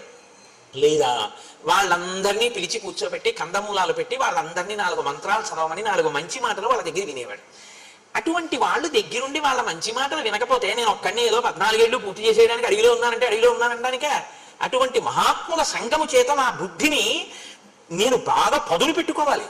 అందుకని వాళ్ళు లేకుండా నేనుంటే ప్రయోజనమే ఉంటుంది. ఎవరు ఉండకూడదో వాడు ఉన్నాడు, వాడికి నాకు యుద్ధం తప్ప ఇక్కడ ఉండడం వల్ల ప్రయోజనం ఏమిటి? కాబట్టి నేను కూడా వేరొక చోటికి వెళ్ళిపోతాను. ఈ నిర్ణయం తీసుకున్నట్ట. కాబట్టి బాగా జ్ఞాపకం పెట్టుకోండి, జీవితంలో మీకు అనుబంధం అన్నది ఎప్పుడూ ఎవరితో ఉండాలి? మానసికంగా ఇలా సిద్ధపడి ఉండాలి. ఎప్పుడు ఋషులతోటి సంగముతో ఉండాలి మనిషి. ఋషులతోటి సంగం అంటే ఎవడు వేదాన్ని నమ్మాడో, శాస్త్రాన్ని నమ్మాడో, ఎవడు నిజంగా ఈశ్వరుణ్ణి చేరుకునేటటువంటి ప్రయత్నంలో జీవనాన్ని చేస్తున్నాడో అటువంటి వాడితోటి సంగము నీ జీవితాన్ని కూడా ఉద్ధరిస్తుంది. తప్ప ఆయన వదిలేసి మిగిలినవన్నీ మీరు పక్కనెట్టుకున్నా ఉపయోగం ఉండదు. మిగిలినవన్నీ వదిలేసి ఆయన్ని పట్టుకుంటే మీరు వద్దన్నా కూడా మీకు మళ్ళీ వచ్చేస్తాయి. ఎందుకంటే మార్గం అది గొప్పది కాబట్టి అది తీసుకొస్తుంది. ఇవన్నీ పట్టుకుంటే అది దూరం చేసుకుంటే ఉంటాయని నమ్మకం ఏం లేదు. నువ్వు పట్టుకున్నా ఉంటాయని నమ్మకం లేదు. దశరథుడు పట్టాభిషేకం చేస్తానంటే అయింది అంటే అవదు. కాబట్టి రామాయణం చిట్ట చివరిలో తీర్పు చెప్తోంది రాముడి కదలికలో. మీతో అన్నాను కదా, ఆయనం అంటే కదలిక, రామాయణం అంటే రాముడి కదలిక. రాముడి కదలికలు ఎలా ఉంటాయో మీరు పరిశీలన చేయడం రామాయణం చదువుకోవడం తప్ప. రామాయణం చదువుకోవడం అంటే ఇటుపక్క శ్లోకాలు ఇటుపక్క తాత్పర్యాలు చదివేసుకోవడం కాదు. ధ్యాననిష్టతో రామాయణాన్ని పరిశీలన చేయడం, బాగా గమనించడం. ఏ శ్లోకంలో ఏ మాట ఎలా ఉంది, ఆ మాట మన జీవితంలో మనం ఎలా అన్వయం చేసుకుని దిద్దుకోవలసి ఉంటుంది అన్నది మీరు పట్టుకుంటే రామాయణం మిమ్మల్ని చెక్కుతుంది. పట్టుకోకుండా రామాయణాన్ని రామాయణంగా ఓసారి ఇటు శ్లోకాలు ఇటు ఇది చదవడం అనేటటువంటిది ఎలా ఉంటుందో తెలుసా అండి? ఏదో నోటికి అలవాటు పడిపోయి ఏదో తిప్పేస్తుంటే ఎలా ఉంటుందో అలా ఉంటుంది. దానికి ఏమీ అర్థం ఏమి ఉండదు. ప్రయోజనం ఉండదా అంటే ఉంటుంది, కానీ నీ మనసు మీద ప్రభావం చూపిస్తుందా అంటే నేను ఆ హామీ ఇవ్వడం చాలా కష్టం, అలా చెప్పడం కుదరదు. అలా చదవగా ఏమైనా మరి అలా చూసే అదృష్టం అయినా రామచంద్రమూర్తి కల్పిస్తారేమో అని నేను అనవలసి ఉంటుంది అంతే. కాబట్టి ఇప్పుడు రాముడు సీతాలక్ష్మణ సహితుడై, ఇక్కడ ఋషులు లేరు కాబట్టి ఇక్కడ మనం ఎందుకు అనవసరం ఉండడం, కాబట్టి మనం వేరొక చోటుకి వెళ్ళిపోతాం. ఆ ఋషులు అన్నారు నువ్వు కూడా మాతో వస్తే వచ్చేసి అన్నారు. కానీ ఇప్పుడు ఆ ఋషులతో రాముడిడితే అదే ఇబ్బంది వస్తుంది మళ్ళీ. రాముడు అన్నాడు మీకు ఎందుకు, నేను మిమ్మల్ని రక్షిస్తానన్నాడు. వాళ్ళు అన్నారు ఎందుకులే ఇబ్బంది అన్నాడు. రక్షించడం అంటే ఏంటండి? వాళ్ళతో యుద్ధం. వాళ్ళతో యుద్ధం చేసిన తరువాత జయాపజయములు విధి నిర్ణీతములు. అంత గొప్ప రామరాయలు ఆ తుంగభద్రా నదీ తీరంలో వెళ్ళినటువంటి ఎడ్లబళ్ళగా ఓడిపోయాడు. ఏం చెప్తాం? ఎంత సైన్యం రామరాయలు వారిది విజయనగరంలో. అంత సైన్యం ఉన్న రామరాయలు ఇటు పక్కన ఉంటే నదికి రాత్రికి రాత్రి అటు పక్క చాలా తక్కువ సైన్యం ఉన్నటువంటి సుల్తాన్లు రామరాయలు సైన్యం వెళ్ళిపోయింది. తెలతెలవారుతుండగా వాళ్ళు ఇక్కడే దాటి వచ్చి ఫిరంగుల్లో నీళ్లు పోసి రామరాయలు భద్రగజం మీద పడి భద్రగజానికి నల్లమందు కలిపి పెట్టేశారు. అది రామరాయలనే కిందకి లాగేసింది. విజయనగర పతనం అయిపోయింది అంతే. 6 నెలలు దోచుకున్నారు విజయనగరాన్ని. 6 నెలలు పట్టింది దోచుకోవడానికి. అంటే అంత ఐశ్వర్యవంతమైన రాజ్యం. ఇప్పటికీ హంపి విజయనగరానికి వెళ్ళి బద్దలైపోయినటువంటి విగ్రహాల వంక చూస్తే ఒక్కొక్క విగ్రహం చెక్కడానికి గణపతి దేవాలయం ఉంటుంది, నరసింహమూర్తి దేవాలయం, కనుల నీరు చెమరుస్తుంది. ఎంత గొప్ప నిర్మాణం రాయి ఇవన్నీ అని. అంతంత అద్భుతమైనటువంటి నిర్మాణాలు. ఎవరికి తెలుసు యుద్ధంలో జయాపజయములు ఎటుంటాయో? జయాపజయములు విధి నిర్ణీతములు. కాబట్టి మనం ఇప్పుడు సరే అయితే నువ్వు యుద్ధం చేయవాడు చచ్చిపోతారు, మనం కలిసి ఉందామని మనకెందుకు? మనం సర్వభూత హితేరత, అన్ని భూతముల యొక్క ప్రేమ కోరుకున్నాం. నువ్వు మాతో వస్తావా? మా ప్రారంభం ఎలా ఉంటే అలా జరుగుతుంది. నువ్వు రావా? మేము బయలుదేరిపోతాం. నువ్వు ఇక్కడ ఉండడమా ఉండకపోవడమా నీ ఇష్టం. రాముడో ఉండలేడు, వాళ్ళు చెప్పినా వినలేదు. కానీ తనకి ఇప్పుడు మార్గం ఏంటి? ఋషులున్న ఇంకొక ప్రదేశానికి వెళ్ళిపోవడం. కాబట్టి ఇప్పుడు ఆయన కూడా విడిచిపెట్టేశాడు పర్ణశాల. ఆయన విడిచిపెట్టేశాడంటే మీరు ఒకటి గుర్తుపెట్టుకోండి, సీతమ్మ ఏమనాలండి? వాళ్ళు వెళ్ళిపోతే వెళ్ళిపోయారు, మనకెందుకంటే హాయిగా ఏదో చక్కగా మంచి తేనె దొరుకుతుంది, పళ్ళు దొరుకుతున్నాయి, సుఖంగా ఉంది, ఏదో అయిపోతుంది, పక్కనే భరద్వాజాశ్రమం ఉంది కొద్ది క్రూసుల దూరంలో, ఏదో అయిపోయింది అంతేగాని ఎందుకంటే ఇప్పుడు మళ్ళీ ఇక్కడి నుంచి ఇల్లు మారడం ఏం వద్దు అనాలి. ఆవిడ అలా అనలేదు. రాముణ్ణి అనుగమించింది. అనుగమించడం గొప్ప భర్తని. ఏ సేవకు వచ్చాడో ఆ సేవకు అలాగే ఉంటాడు లక్ష్మణుడు. రాముడు చెప్తాడు, వాళ్ళు వింటారు. కాబట్టి ఇప్పుడు బయలుదేరారు. ఆయన ఇంకొక కారణం కూడా చెప్పాడు. ఇక్కడికి కౌసల్య, సుమిత్ర, కైక, భరతుడు, శత్రుఘ్నుడు, సైన్యం, వశిష్ఠాని మహర్షులు అందరూ వచ్చారు. అందుకని ఇక్కడ ఉంటే నాకు వాళ్ళు జ్ఞాపకానికి వస్తున్నారు ఎక్కువగా. 2, ఇక్కడికి వచ్చినటువంటి సైన్యంలో ఉన్న జంతువులన్నీ మలమూత్రములను విసర్జించి ప్రదేశం అంతా శౌచాన్ని కోల్పోయింది. కాబట్టి వేరొక ప్రదేశానికి వెళ్ళిపోదాం అన్నాడు. బయలుదేరి వాళ్ళు మార్గమధ్యంలో వెడుతుండగా అత్రి మహర్షి ఆశ్రమానికి వెళ్ళారు. మీరు బాగా గుర్తుపెట్టుకోండి, ప్రయత్నపూర్వకంగా మీరు మహానుభావులు ఉన్న ప్రదేశాన్ని తొక్కడం మీ అభ్యున్నతికి హేతు అవుతుంది, తెలిసి కానీ తెలియక కానీ. వేరే ఈశ్వరుడు ఎక్కడో ఉండడండి. గుళ్ళో ఈశ్వరుడు ఉంటాడు అన్న మాట యథార్థమే, కానీ అసలు నిజంగా ఈశ్వరుడు ఎక్కడ ఉంటాడో తెలుసా? మీరు బాగా గుర్తుపెట్టుకోండి. ఇక్కడ నిరంతరము ప్రతి ఊపిరిలో ఆయన్ని ఆరాధిస్తున్నటువంటి వ్యక్తి ఎక్కడ కూర్చుంటాడో, ఎక్కడ నించుంటాడో, ఎక్కడ తిరుగుతాడో ఆయన వెంటనే తిరుగుతుంటాడు ఈశ్వరుడు. ఎప్పుడు రాముడు ఎక్కడ ఉంటాడని చెప్తారో తెలుసా అండి శాస్త్రంలో? రామచంద్రమూర్తిని నమ్ముకుని బతుకుతున్నవాడు ఎక్కడ ఉంటాడో రాముడు అక్కడే ఉంటాడు. పక్కనే ఉంటాడట ధనుర్ధరుడే. ఆయన కూర్చుంటే కూర్చుంటాడు, ఆయన నించుంటే నించుంటాడు, ఆయన ఎడుతుంటే పెడతాడు, ఆయన వస్తే వస్తాడు, ఆయన పడుకుంటే తను ఇలా కూర్చుంటాట గుమ్మం ముందు. ఎందుకంటే ఆయన మీకు ఇబ్బంది ఎవరైనా కల్పిస్తారేమో అని. రామచంద్రమూర్తి తనని నమ్మిన వాళ్ళని రక్షించడానికి గడప ముందుకొచ్చి కూర్చుని ఉంటాడు అని. అందుకే రాముణ్ణి నమ్ముకున్న రామభక్తులు ఎక్కడుంటారో అక్కడే సీతారామ లక్ష్మణులు హనుమ కూడా ఉంటారు. మీరు బాగా జ్ఞాపకం పెట్టుకోండి, నేను మీకు సత్యం చెప్తున్నాను. ఇది తులసీదాస్ గారి జీవితంలో నిజమైందండి. తులసీదాస్ గారు రామదర్శనం అవ్వాలంటూ పడుకున్నారు. పడుకుంటే దొంగ వచ్చి కన్నం వేసి లోపలికి వెళ్ళి ఆచమన పాత్ర అవి ఏవో దొరికాయి, మూట కట్టుకుని బయటికి వద్దాం అనుకున్నాడు. తల బయట ఎట్టాడు. రామలక్ష్మణులు ఇద్దరు కోదండాలు అట్టుకుని నించున్నారు. నేను నమ్ముకున్నవాడి సొత్తు ఎత్తుకుపోతావా అనుకొని. ఆయన వాళ్ళు వెళ్ళిపోతారు కదా అని వెనక్కి వచ్చాడు. తెల్లవారే వరకు తల బయట ఎడుతున్నాడు, లోపల ఎడుతున్నాడు, తల బయట ఎడుతున్నాడు, లోపల ఎడుతున్నాడు. రామలక్ష్మణులు ఇద్దరు అలాగే ఉన్నారు కన్నం బయట. తులసీదాస్ గారు తెల్లవారింది, నిద్ర లేచి లోపలికి వచ్చారు. దొంగలు ఇద్దరు మూట కట్ట కూర్చున్నారు. మీరెవర్రా నాయన ఇలా కూర్చున్నారన్నారు. ఆయన ఏం లేదు, బుద్ధి గడ్డి దీని వచ్చానులే, ఏదో ఆచమన పాత్ర మూట కట్టాము, మరి పట్టుకుపోయారా అన్నాడు ఆయన. మహాత్ములైన వారి లక్షణం అలా ఉంటుంది. వాళ్ళు పోతాయని ఏం వెంకటగారు పోతే ఈశ్వరుడు తీసుకెళ్ళాడంటారు. ఎక్కడో ఇంకా అవసరం ఉందన్నమాట. స్వతంత్రంగా భావించాడు నా తండ్రి, వీడిదైతే ఏం అనుకోడు, మనం పట్టుకెళ్ళచ్చు అని చెప్పి నా వస్తువు మీ వస్తువే అంటారు చూడండి కొంతమంది. మీదిగా వాడుకోండి, అలా కష్టమానని చెప్పకండి, నేను తీసుకెళ్తాను అంటారు. అలా మా మోహన్ రావు గారు ఉన్నారు కాకినాడ, ఆయన అంటుంటారు, అది మోహన్ రావు ఒకసారి కారు పంపించండి అనకండి. అలా అంటారేంటి, అది మీ కారే, మీ కారు నేను వాడుకుంటున్నాను, కారు పంపించండి, నేను శాసించండి, అంతేగాని మీ కారు అని అనకండి గురుగారు అంటారు. అలా ఉంటారు కొంతమంది. అంటే వాడి ప్రేమ అలా ఉంటుంది. అలా ఆ రాముడు తన వస్తువులో భావిస్తాడు. అందుకని ప్రేమ ఉంది కాబట్టి నా వస్తువుని పట్టుకుపోయాడు అనుకుంటారు వాళ్ళు. అందుకని ఆయన అన్నారు, ఇక్కడ కూర్చున్నారు ఎందుకు ఆయన పట్టుకుపోయారా పోనీ ఆచమన పాత్ర అన్నారు. ఆ పాటి బుద్ధి లేకాలి, మేము ఏదో ఇక్కడ ఏసీ ఉందని కూర్చున్నాం అనుకున్నావేమో. బయటికి వెడితే ఎవరో ఇద్దరు ఉన్నారు. ఒక ఆయన నల్లగా మేఘంలా ఉన్నాడు, ఒక ఆయన ఎర్రగా ఉన్నాడు, కోదండాలకు నించున్నారు. అడిగి లోపలికి వచ్చి కూర్చుంటున్నాం. బయటికి ఎడదామంటే ఎన్ని మాటలు ఎడితే అన్ని మాటలు ఇద్దరు మా వంటి ఇలా చూస్తున్నారు. అందరూ మళ్ళీ వెనక్కి వస్తున్నాం అన్నారు. ఆయన బయటికి వెళ్ళి చూశారు, ఎవ్వరు లేరు. అప్పుడు ఆయన ఏడిచారు తులసీదాస్ గారు. ఒక వెండి ఆచమన పాత్ర ఉన్నందుకు పోతుందేమో అని నిద్రపోకుండా, స్వామి నా పర్ణశాల ముందు కాపలా ఉన్నావా, మీరు ఎంత ధన్యులు రా, ఇన్ని మాటలు దర్శనం పొందారు, నాకు అవ్వలేదని ఏడిచారు. నేను అందుకే మీకు మనవి చేశాను, ఎవడు రాముడిని నమ్మాడో వాడు ఉన్న చోట రాముడు ఉంటాడు తప్ప ఇంకొక చోట రాముడు ఉంటాడని మీరు అనుకోకండి. రామ భక్తులు ఎక్కడున్నారో అక్కడే సీతారాములు ఉంటారు. ఆయన రావడం కన్నా ముందు వాళ్ళు వస్తారు, మీరు గుర్తు పెట్టుకోండి. ఆయన వెళ్ళిన తరువాత బిక్కమొహాలు వేసుకుని వెళ్ళిపోయాడు, ఇక్కడ తిరిగేవాడు ఆయన వెంట వెళ్ళిపోతారు వాళ్ళు. అంత ప్రేమగా ఉంటారు వాళ్ళు. మీకు ఇది ప్రత్యేకించి రామావతారంలో మెండుగా కనపడుతుందండి. త్యాగరాజ స్వామి వారి విషయంలో కనపడలేదు, రామదాస్ గారి విషయంలో కనపడలేదండి. భద్రాచలంలో గంజిగుంటలో పడిపోయినటువంటి పిల్లవాడి శవాన్ని ఉడికిపోయిందని తీసుకెళ్లి రాముడి దగ్గర పెట్టి, నువ్వు ఇచ్చిన కొడుకు ఇవ్వాలనుకుంటే ఇయ్యి, లేకపోతే నీలో కలిపేసుకో. అంతరాలయంలో పెట్టి తలుపులేసి రామనామ భజన చేశాడు ఆయన. రఘురాముడు పిల్లవాడు పరిగెత్తుకుంటూ వచ్చి తండ్రి ఒళ్ళో పడుకున్నాడు. ఏమి ఇంతకన్నా ఏం నిజం కావాలి మీకు? ఈ మధ్య వారే కదా రామదాస్ గారు. ఆయన వాడినటువంటి మంగళసూత్రంలో 3వ శతమానం కూడా మనం కళ్యాణంలో చూస్తున్నాంగా. ఉన్నాడు రాముడు, మీరు నన్ను నమ్మండి, రాముడు ఉన్నాడు, ఇప్పటికీ రాముడు తిరుగుతూనే ఉన్నాడు. మీరు నమ్మి ఉన్న చోట మీ వెంట రాముడు ఉన్నాడు. రాముడు లేకపోవడం లేదు. మీరు పడుకుంటే ఆయన మీ పడుకున్న చోట ఉన్న కుర్చీలో ఆయన కూర్చుని ఉంటాడు. మీరు తింటుంటే అప్పుడు ఆయన కూడా పక్కన ఒక విస్తరి వేసుకుని ఓ అరిటాకు పెట్టుకుని మీరు ఇంత అన్న మహానైవేద్యం పెడితే అదే సమస్త షడ్రసోపేత భోజనంగా భావించి తిని సంతోషిస్తాడు. ఎక్కడ రాముణ్ణి నమ్మినవాడు ఉన్నాడో అక్కడే సీతారాములు కూడా ఉంటారు. అందుకే శాస్త్రంలో మాట ఉంది, రాముణ్ణి తెచ్చుకోవడానికి తేలిక మార్గం రామభక్తుణ్ణి తెచ్చుకోవడమే. తెలుసా అండి? రామభక్తుడు వస్తే సీతారాములు వస్తారు. కాబట్టి ఇప్పుడు రాముడు బయలుదేరి అత్రి ఆశ్రమానికి వెళ్ళారు. ఆయన అన్నారు, సోత్రే రాశ్రమం ఆసాద్య తం వవందే మహాయశాః తం చాపి భగవాన్ అత్రి పుత్రవత్ ప్రత్యపద్యత.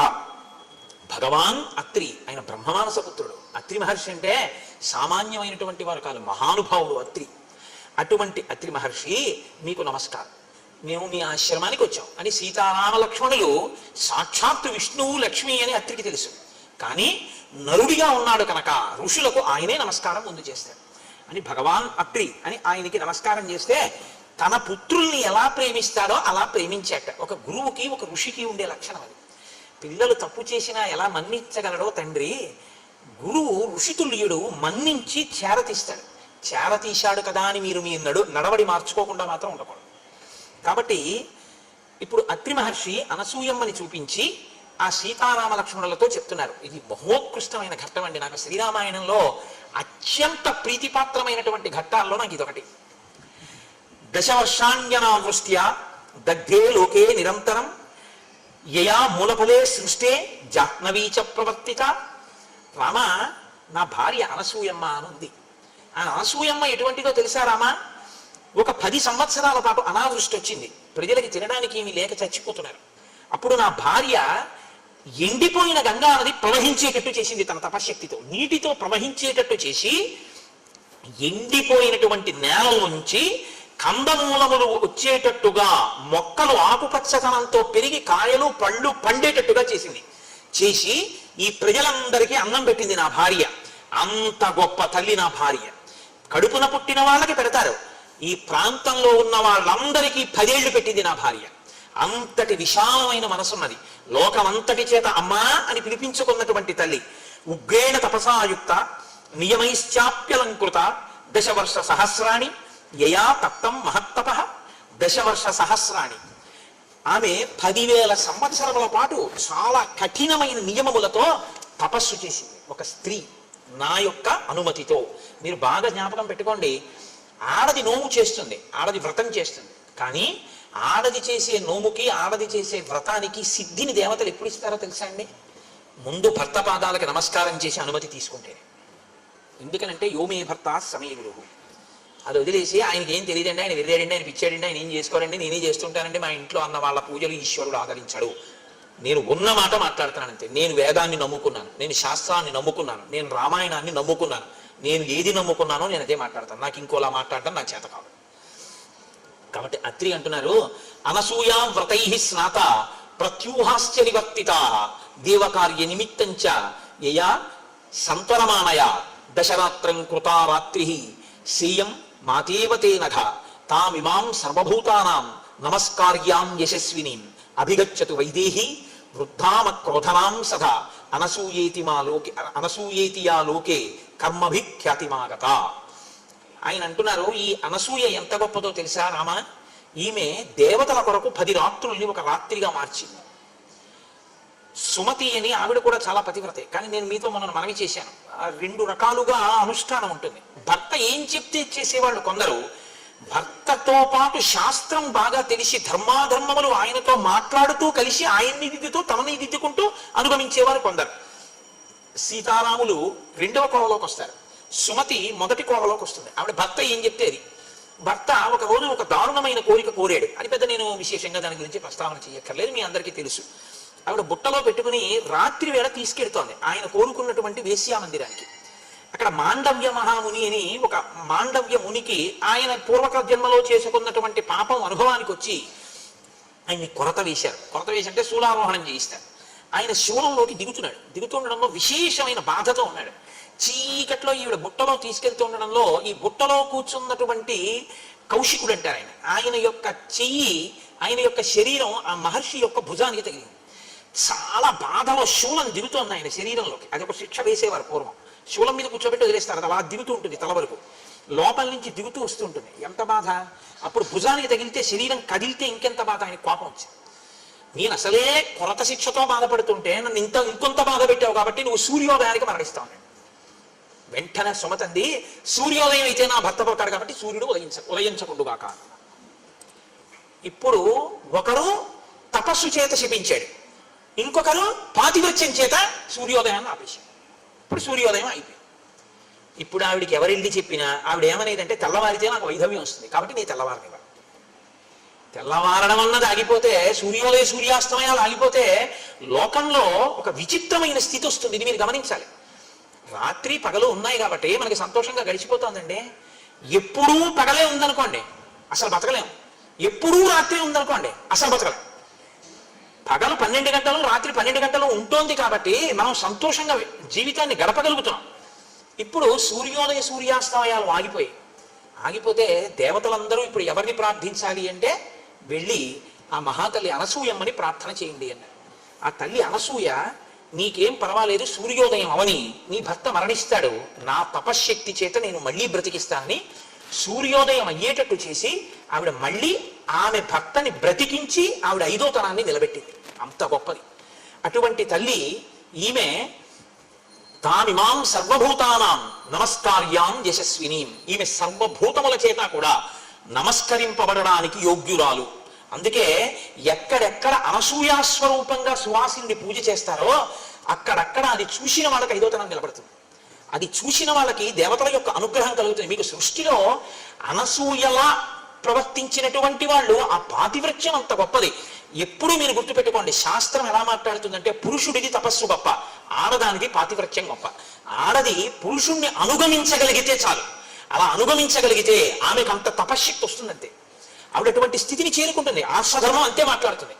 కాబట్టి ఇప్పుడు అనుగమించింది నన్ను, అలా అంత స్థితిని పొందింది. ఇటువంటి తల్లి సర్వభూతముల చేత నమస్కరింపబడడానికి యోగ్యురాలైంది, మనుష్యులు కాదు. సమస్త భూతములు అనసూయకి నమస్కారం చేస్తాయి ఈ ఆశ్రమంలో. అటువంటి తల్లి వృద్ధాం అక్రోధనాం సదా, చాలా వృద్ధురాలైపోయింది. అక్రోధనాం, ఆమెకి క్రోధం ఉండదు, ఆమెకి కోపం ఉండదు. కోపం ఎందుకు ఉండదండి? కోపం ఉండకపోవడం ఏంటి?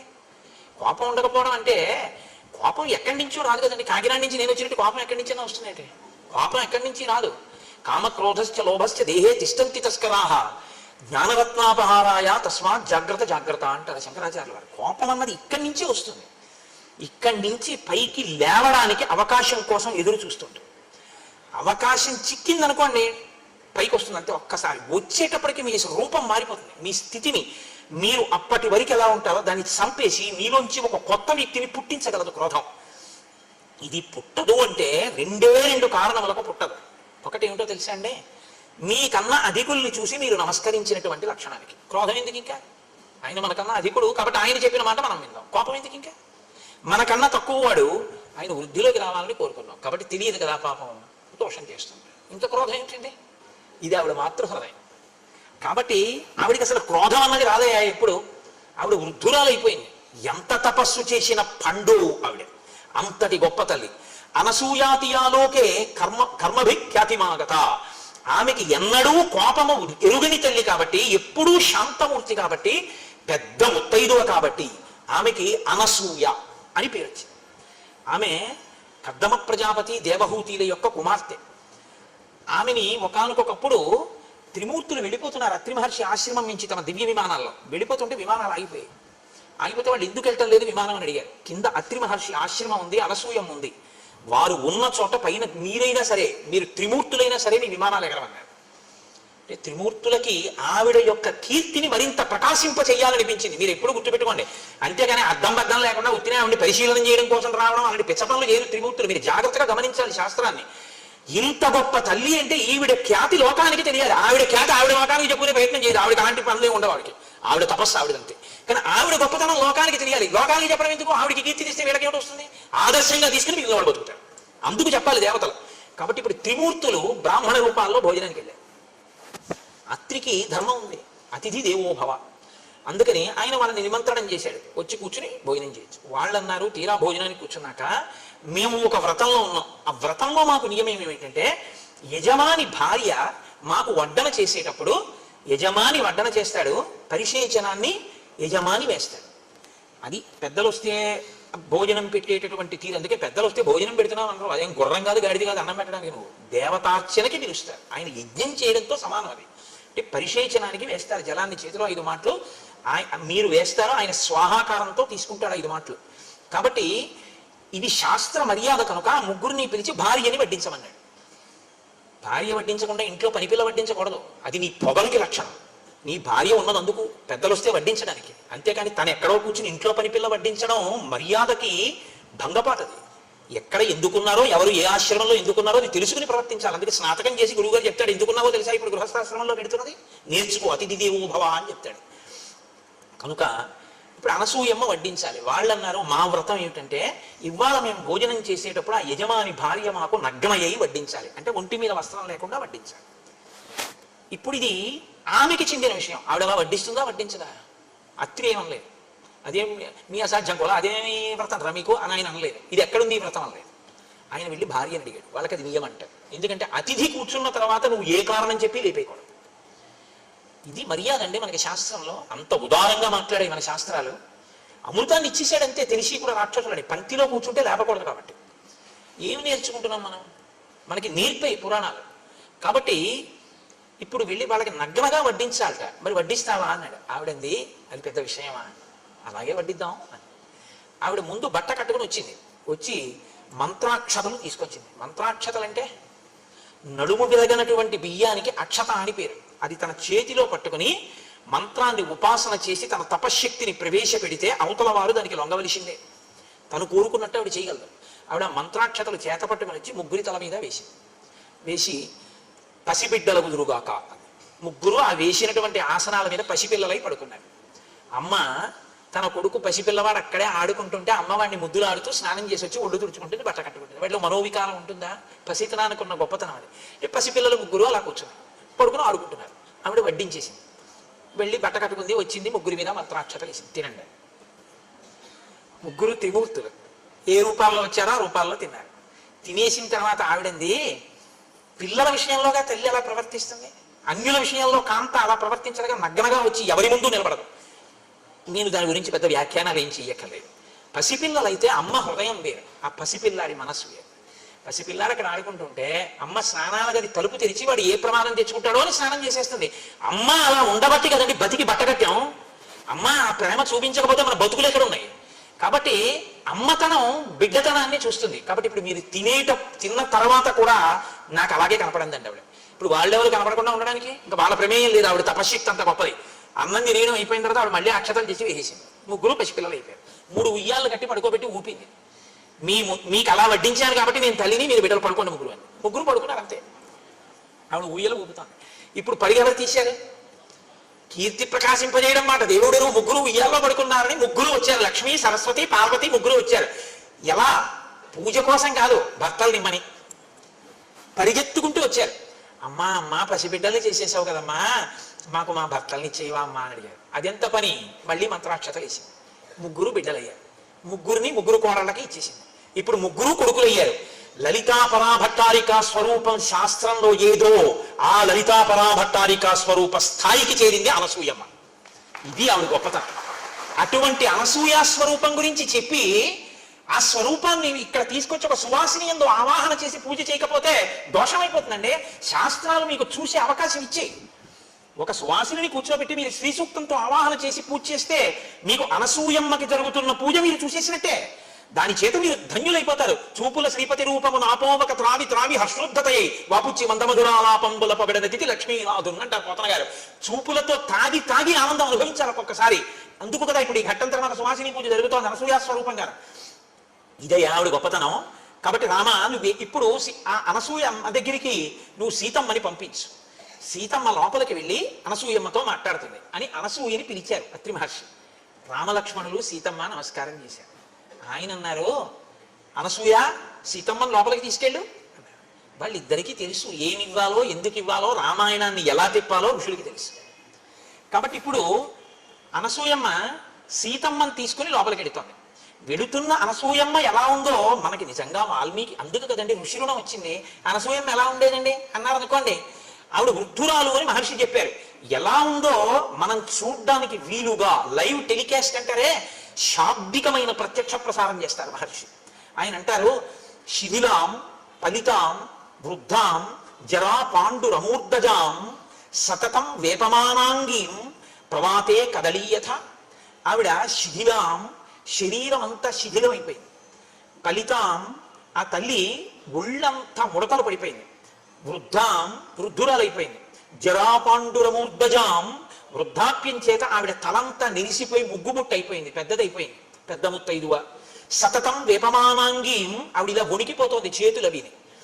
ప్రమాతే కదలీయథ, గాలి వేస్తే అరిటి చెట్టు ఎలా కదిలిపోతుందో అలా కదిలిపోతోంది. అటువంటి తల్లి బయటికి వచ్చి సీతమ్మ చెయ్యి పట్టుకుని లోపలికి తీసుకెళ్ళింది.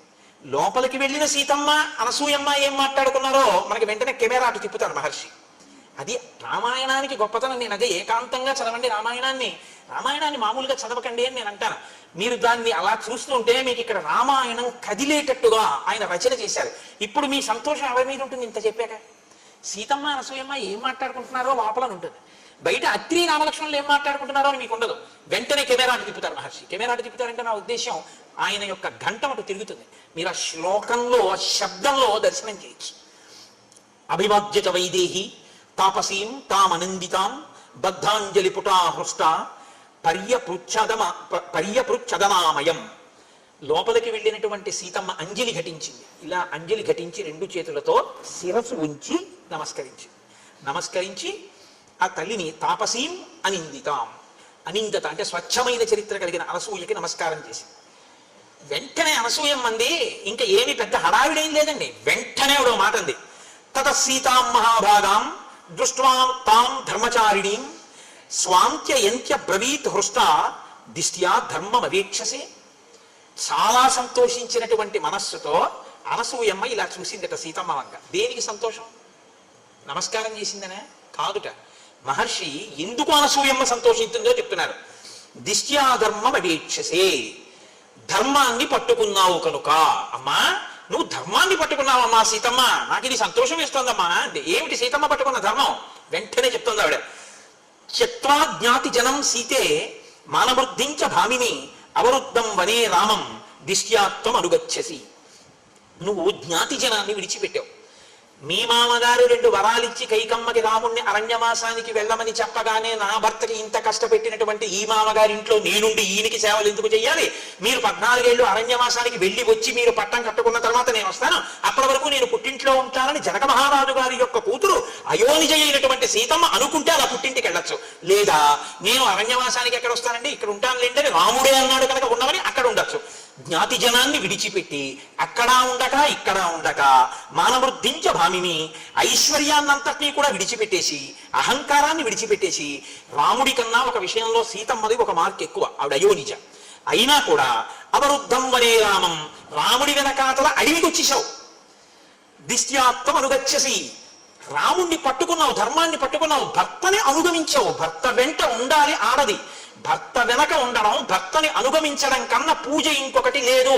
ఎన్ని పూజలు చేసి ఇది వదిలినా అది సున్నా, అన్ని వదిలి ఇది ఉంటే పూర్ణం అన్న ధర్మాన్ని పట్టుకున్నావు సీత. అందుకు నేను సంతోషిస్తున్నాను. సీతమ్మ, నేను నీతో ఒక మాట చెప్పనా? నగరస్థో వనస్థో వా పాపో వా యది వా శుభ యాసాం స్త్రీణాం ప్రియో భర్త తాసాం లోకా మహోదయా.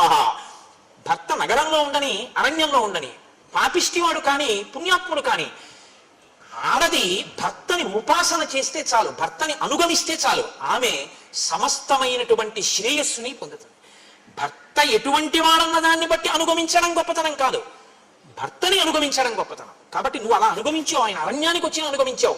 దీనికి నేను చాలా సంతోషిస్తున్నాను. సీత, నీతో నేను ఒక మాట చెప్తాను, బాగా విను.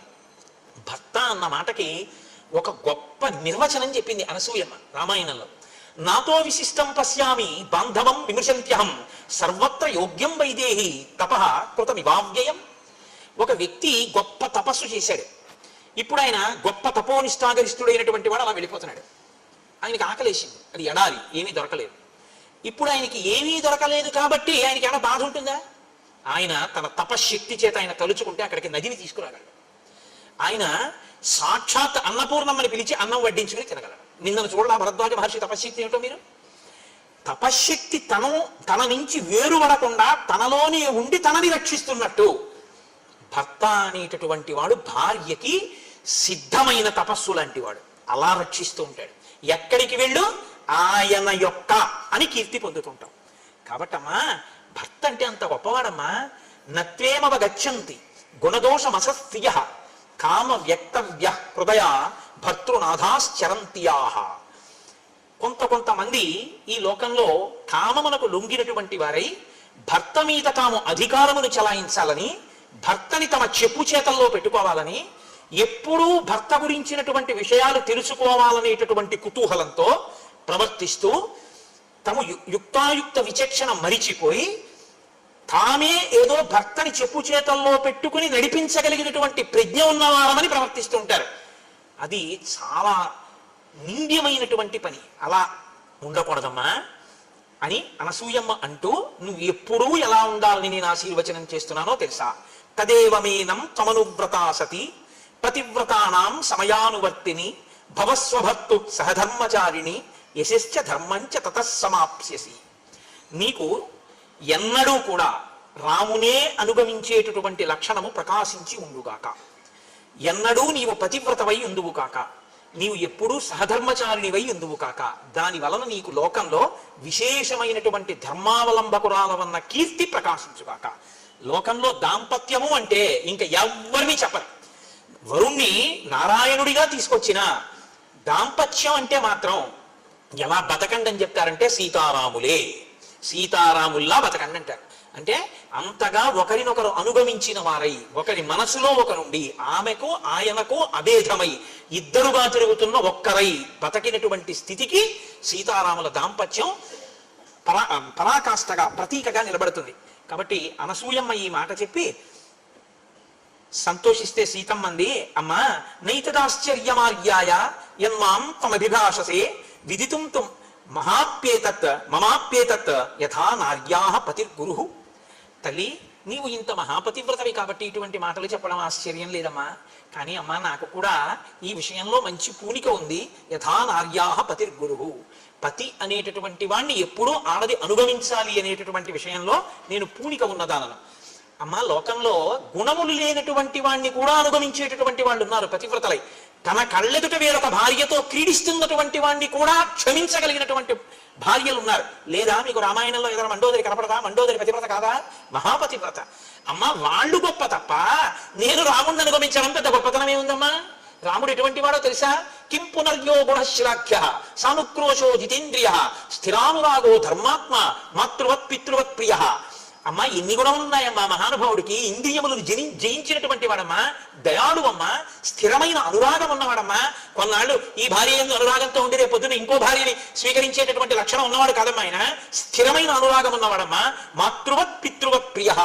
ఆయన తల్లి తండ్రి యందు ప్రేమ ఎలా ఉంటుందో నాకు రాముని యందు ప్రీతి అలా ఉంది, ప్రేమ అలా ఉంది. మీరు బాగా జ్ఞాపకం పెట్టుకోండి ఈ మాటలకు అర్థం.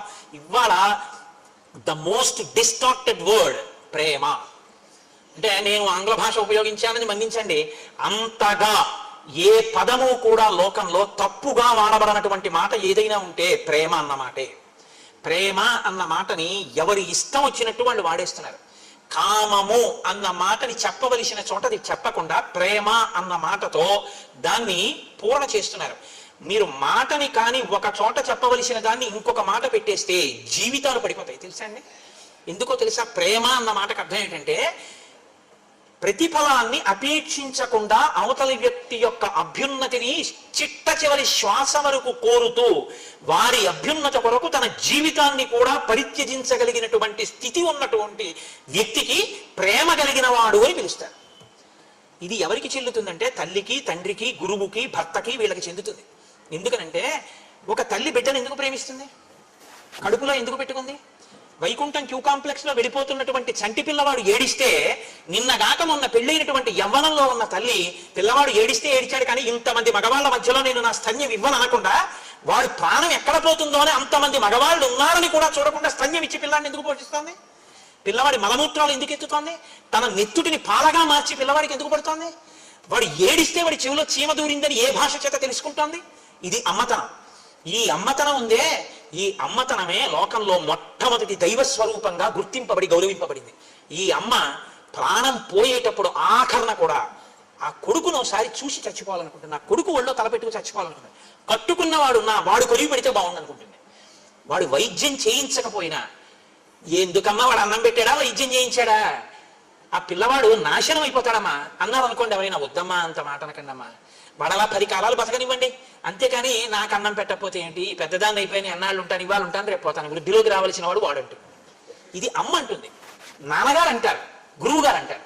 దీనికి ప్రేమ అని పేరు. అంతేకాని ఓ తల్లి తండ్రి కష్టపడి తన కడుపున ఒక అందమైన పిల్ల పుట్టింది, దాన్ని కన్యాదానం చేసి దాని జీవితాన్ని అభ్యున్నతిలోకి తీసుకొద్దామని నిరంతరం కలలు వాళ్ళు కంటే, నీ సొత్తులా నువ్వు ఎక్కడో పిల్లని చూసి అయితే నాది కావాలి లేకపోతే ఎవరికో కాకూడదని నువ్వు ఆమె మీద యాసిడి పోసి ప్రేమ అని పిలవడం నీ కామానికి పరాకాష్ట తప్ప ప్రేమ ఎలా అయింది? ప్రేమ అన్న మాట వక్రంగా వాడకూడని రీతిలో వాడబడుతోంది. వాడి పాడు చేస్తున్నారు. ఇవాళ పిల్లలది కాదు తప్పు, పెద్దలదే తప్పు. ఇవ్వకూడని మాట మీరు అందించేశారు పిల్లలకి. వాడు ఆ మాట వాడుతున్నాడు. నేను కామించాడని చెప్పండి వాడిని. మరి చెప్పలేడు, సిగ్గుపడతాడు. కామించడం అంటే ఏంటో తెలుసా అండి? కోరడం, నాకే దక్కాలని కలగడం, దక్కకపోతే వ్యగ్రత కలగడం, దానికి కామం అని పేరు. అందుకే కామం పక్కన చెల్లెలు క్రోధం ఉంటుంది. ఇప్పుడు తీరితే తృప్తి, తీరకపోతే కోపం, రెండు ఉంటాయి. ప్రేమ అలా కాదు. వాడు చూశాడు సంతోషం, చూడలేదు సంతోషం, రెండింటికి ఆశీర్వచనం. ప్రేమని పట్టుకెళ్ళి కామం దగ్గర ప్రేమ వాడతావా? నువ్వు వాడి ఎన్ని లక్షల కుటుంబాల్లో అగ్నిహోత్రం పోసేసావు. నేను అందుకే మనవి చేస్తున్నాను, రచయితలు తమ బాధ్యతలు గుర్తించవలసి ఉంటుంది. చేతికి కలం ఉందని ఇష్టం వచ్చినట్టు పదాలు వాడి యువతరాన్ని పాడు చేసే అధికారం ఎవరికి లేదు. నేను ఈ మాట అంటే నాకు ఒక సినీ రచయిత ఫోన్ చేశాడు ఒకప్పుడు. కోటేశ్వరారు మీరు అన్న మాటలు నా హృదయాన్ని తాకి, నేను కొన్ని చాట్ల అలా రాశాను, నన్ను మీరు క్షమించండి అని. నేను ఎంత సంతోషించానో నిజంగా. ఆయన ఉదారు సంస్కృతి ఉన్నవాడు. నేను చాలా సంతోషించాను. తప్పు చేయడం గొప్ప కాదు, తప్పు దిద్దుకోవడానికి సిద్ధపడడం గొప్ప. కాబట్టి ఆ తల్లి సీతమ్మ అంటోంది, అమ్మా యావృత్తిం వర్తతే రామ కౌసల్యాయాం మహాబల తమేవ నృపనారీణాం అన్యాసామపి వర్తతే. నా భర్త ఎంత గొప్పవాడో తెలుసా అమ్మా?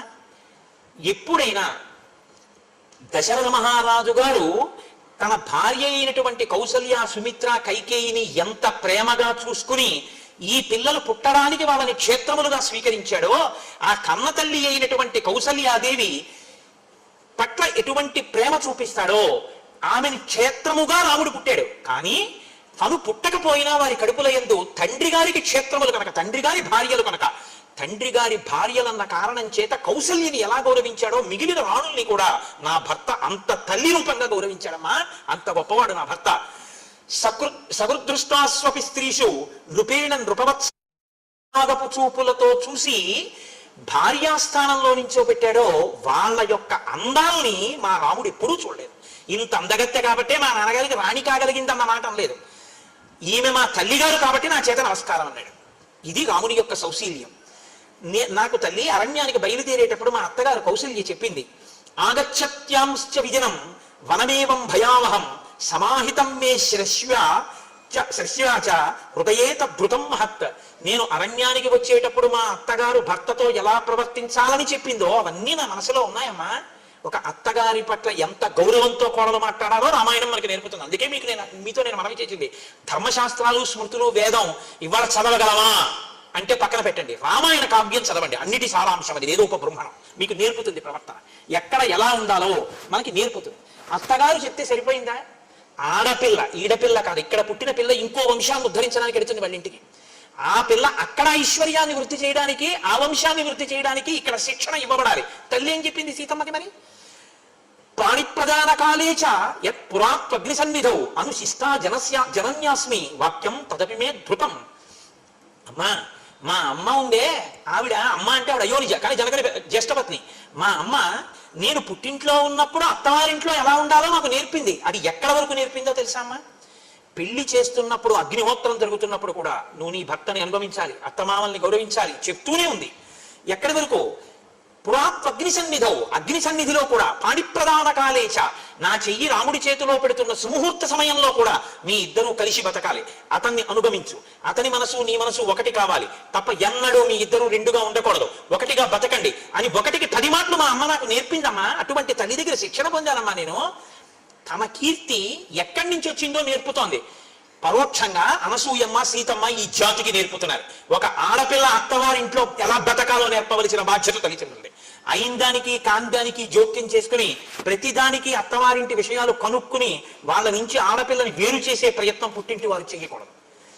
అక్కడ అత్తిపోయేటట్టుగా తల్లిదండ్రులు నేర్పాలి. ఇది నాకు నా తల్లి నేర్పింది. ప్రాణిప్రదాన కాలేచ యత్పురాత్మగ్ని సన్నిధౌ అనుశిష్టా జనన్యాస్మి వాక్యం తదపి మే ధృతం. నన్ను బాగా మీరు అర్థం చేసుకోండి. నేను ఎవరిని తక్కువ చేయట్లేదు, ఎవరిని ఎక్కువ చేయట్లేదు. పురుషుడు ఎక్కువ కాడు, స్త్రీ తక్కువ కాదు. అసలు ఆ మాటకు వస్తే నా మొదటి నమస్కారం ఆడదానికి. ఎందుకంటే తల్లి జన్మ ఇచ్చింది కాబట్టి ఈ శరీరం ఉంది. నేను చెప్పడం ఏంటంటే శాస్త్రాలు చెప్పాయి పురుషుడు నేల మీద పడి నమస్కారం చేయాలి, ఆడదల పడక్కర్లేదని చెప్పారు. ఎందుకు పడక్కర్లేదని అడిగారు. ఏ స్థానంలోంచి నువ్వు జన్మ పొందావో, ఏ 2 స్థానముల దగ్గర బతికి ఉండడానికి పాలు తాగావో ఆ 2 గౌరవింపబడాలి, అవి నేలని తగలక్కర్లేదన్నారు. అందుకే ఆడది నేల మీద పడి నమస్కారం చేయాలి. ఆడదానికి శాస్త్రాలు అంత పెద్దపీట వేసి గౌరవించాయి. నేను గౌరవించడం ఏంటి? శాస్త్రం నమ్మాను కాబట్టి నేను గౌరవిస్తున్నాను. కాబట్టి స్త్రీకి సనాతన ధర్మంలో, స్మృతిలో, శాస్త్రంలో వేసినంత పెద్దపీట బహుశా ఎక్కడా ఎవ్వరూ వేయరు. నీకు చేత కాకపోతే, నువ్వు పురాణం చదవకపోతే, నువ్వు కావ్యాలు చదవకపోతే నీకు ఇంకోలా కనపడచ్చు, నువ్వు చదివితే ఆ మాటను అనలేదు. కాబట్టి సీతమ్మంది, అమ్మ నాకు నేర్పిందమ్మా మా అమ్మ, నవీకృతం తు తత్సర్వం వాక్యైస్తే ధర్మచారిణి పతి శుశ్రూషణాన్ నార్యా తపో నాణ్య విధీయతే. అమ్మ నాకు ఒక విషయం బాగా తెలుసు. ఏమిటో తెలుసా? అసలు ఆడది ప్రత్యేకంగా తపస్సు అనేటటువంటిది వేరే చెయ్యక్కర్లేదు. ఎందుకో తెలుసా? ఆయన గాయత్రి చేసుకోవాలి, సంధ్యావందనం చేసుకోవాలి. ఆయన సంధ్యావందనానికి స్నానం చేశాక నీళ్ళెట్టింది, అయిపోయింది ఆవిడ తపస్సు. ఆయన చేసిన గాయత్రిలో స్వామి విడికి వేసారు. ఆయన జపం చేసుకుని వచ్చి భోజనానికి కూర్చున్నాడు, ఆయనకి అన్నం వండి పెట్టింది, ఆయన చేసిన పూజలో సగం విడికి వేసేశారు. ఆయన ఓ దేవాలయం కట్టడానికి విరాళం ఇచ్చాడు, అందులో సగం ఆవిడికి వేసారు. అందుకే ధర్మపత్ని సమేతస్య అంటే చాలు పడిపోయింది, అనకపోయినా పడిపోతుంది. ఎందుకో తెలుసా అండి, అలా ఓ దేవాలయం కట్టడానికి విరాళం ఇవ్వడానికి కావలసిన రీతిలో ద్రవ్యాన్ని ఆర్జన చెయ్యడానికి, పురుషుడు తిరగడానికి కావలసిన బలాన్ని సంతరింపజేయడానికి వంట చేసి పెట్టింది ప్రేమతో. కాబట్టి సగం ఫలితం ఆవిడికి వేశారు. కాబట్టి అమ్మా, ఆడదానికి తపస్సు అంటే భర్తని సంతోషంగా ఉంచడమే. ఇది లోకంలో ఎందుకు చెప్పారో తెలుసా అండి ఇంత గొప్ప మాట. భర్తకి శాంతి స్థానం భార్య, భార్యకి శాంతి స్థానం భర్త. బయట ఎన్ని ఇబ్బందులు కలగనివ్వండి, భార్య సంతోషంగా పలకరిస్తే ఆయన సంతోషిస్తాడు. ఆవిడ ఎంత దరిద్రంలో ఉండనివ్వండి, ఎంతమంది ఏమననివ్వండి, భర్త ఒక్కడు గుండెల్లో పెట్టుకున్నాడు అనుకోండి చాలు సంతోషంగా. దీనికి ఒక మాట చెప్తుంటారు పెద్దలు, సముద్రం లోపలికి వెళ్ళి జాలర్లో 6 నెలలకు ఒకసారి ముత్యాలన్నీ ఏరి జాగ్రత్తగా పట్టుకొచ్చి భార్యల మెళ్ళల్లో వేసేవారట. ఒక జాలరి వెళ్ళేవాడు కాదుట. ఆ ఒడ్డున ఉన్నటువంటి నత్తగుల్లలన్నీ ఏరి, శంఖాలు ఏరి, గండలు గుచ్చి భార్య మెళ్ళలో వేశాడు. ఇన్ని నగలు వేసినటువంటి వాళ్ళకన్నా నత్తగులను శంఖాలు వేసుకున్నటువంటి ఈవిడలో ఎక్కువ తేజస్సు ఉండేది.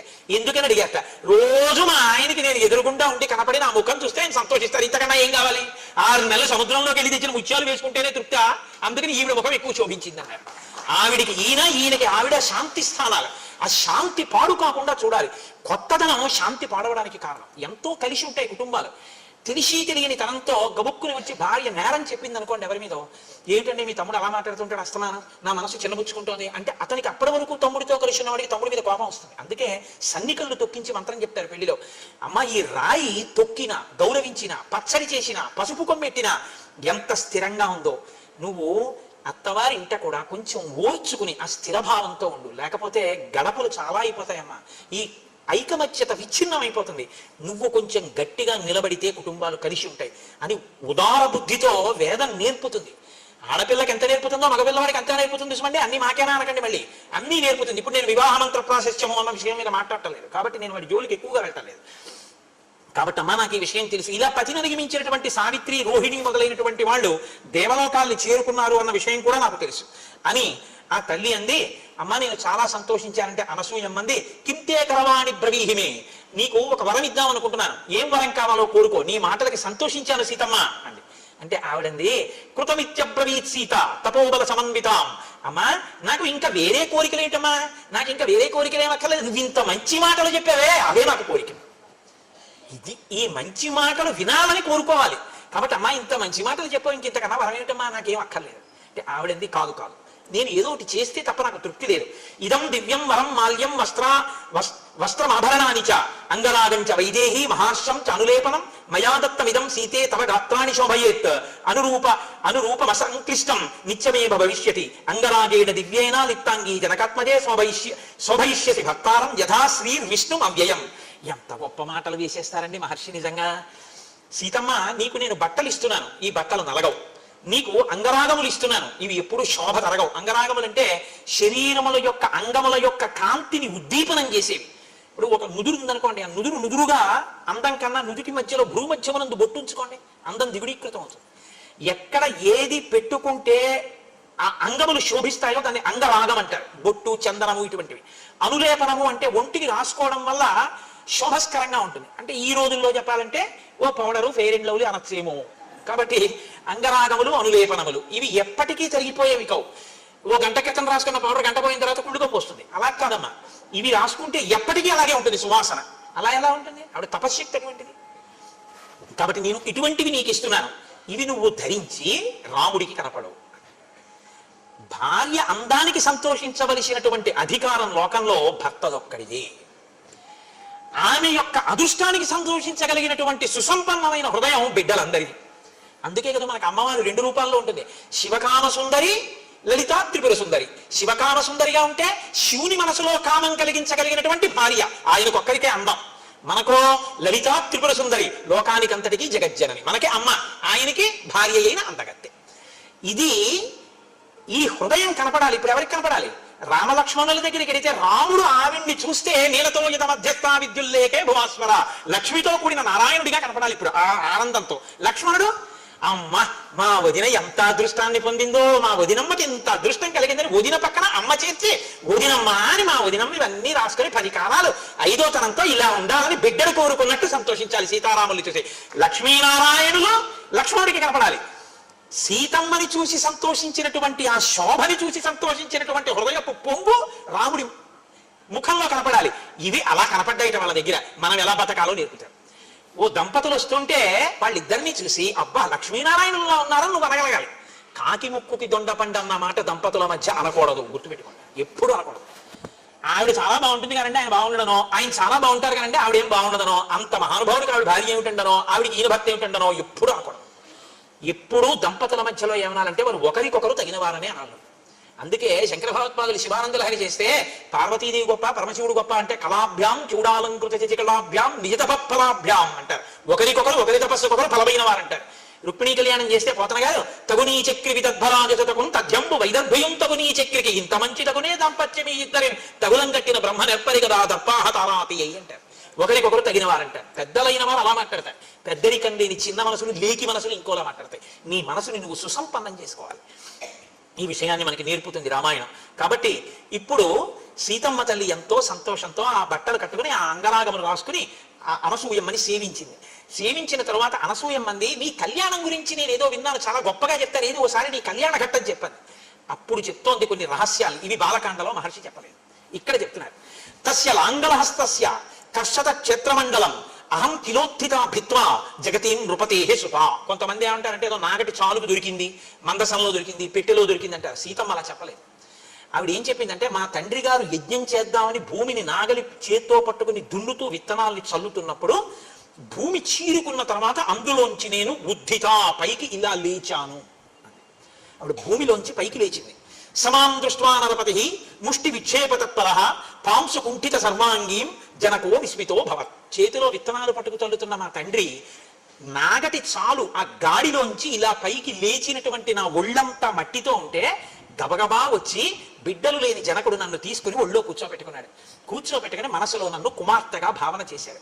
అనపత్యేన చ స్నేహాత్ అంకమారోప్య చ స్వయం మమేయం తనేయత్యుక్త్వా స్నేహోమగి నిపాతిత. నన్ను స్నేహంతో సంతోషంగా నన్ను కుమార్తెగా చూసి ఒళ్ళో కూర్చోబెట్టుకున్నాడు. కూర్చోబెట్టుకోగానే ఈమె ఆయన కుమార్తెనా దొరికింది తప్ప అయోనిజ. అయోనిజ నరకాంత కాదు కదండి. సీతమ్మ నరకాంత కాదు, స్పష్టం. నరకాంత అయితే నలుడికి జన్మించాలి, నలుడికి జన్మించలేదుగా. అయోనిజ కాబట్టి నరకాంత మాత్రం కాదు. నరకాంత మాత్రం కాదు కాబట్టి యోని సంభవ కాదు కాబట్టి దేవతాకాంత. ఇప్పుడు ఈమె నాకు కూతురు అని నేను ఎలా చెప్పాలి సమాజంలో అంటే అశరీరవాణి పలికిందిట పైనుంచి. అంతరిక్షేచమా గుప్త అప్రతిమా మనుషీకిల ఏవమే తన్నరపతే ధర్మేణ తనయాతవా. ఈమె నరకాంత కాదు, ఈమె అయోనిజ అయినా నీకే దొరకాలని నాగటి చాలు పెట్టి దున్నుతున్నప్పుడు భూమిని చీల్చుకుని భిత్వా అన్నారు. భూమిని చీల్చుకుని ఉద్ధిత పైకి లేచి నీకు కనపడి నీ ఒడి చేరింది కాబట్టి ఆమె నీకే దొరకాలని దొరికింది కాబట్టి ధర్మము వలన నీకే కుమార్తె. జనకుడికి దొరికింది కాబట్టి జానకి అని నువ్వు పిలవచ్చు అన్నారు.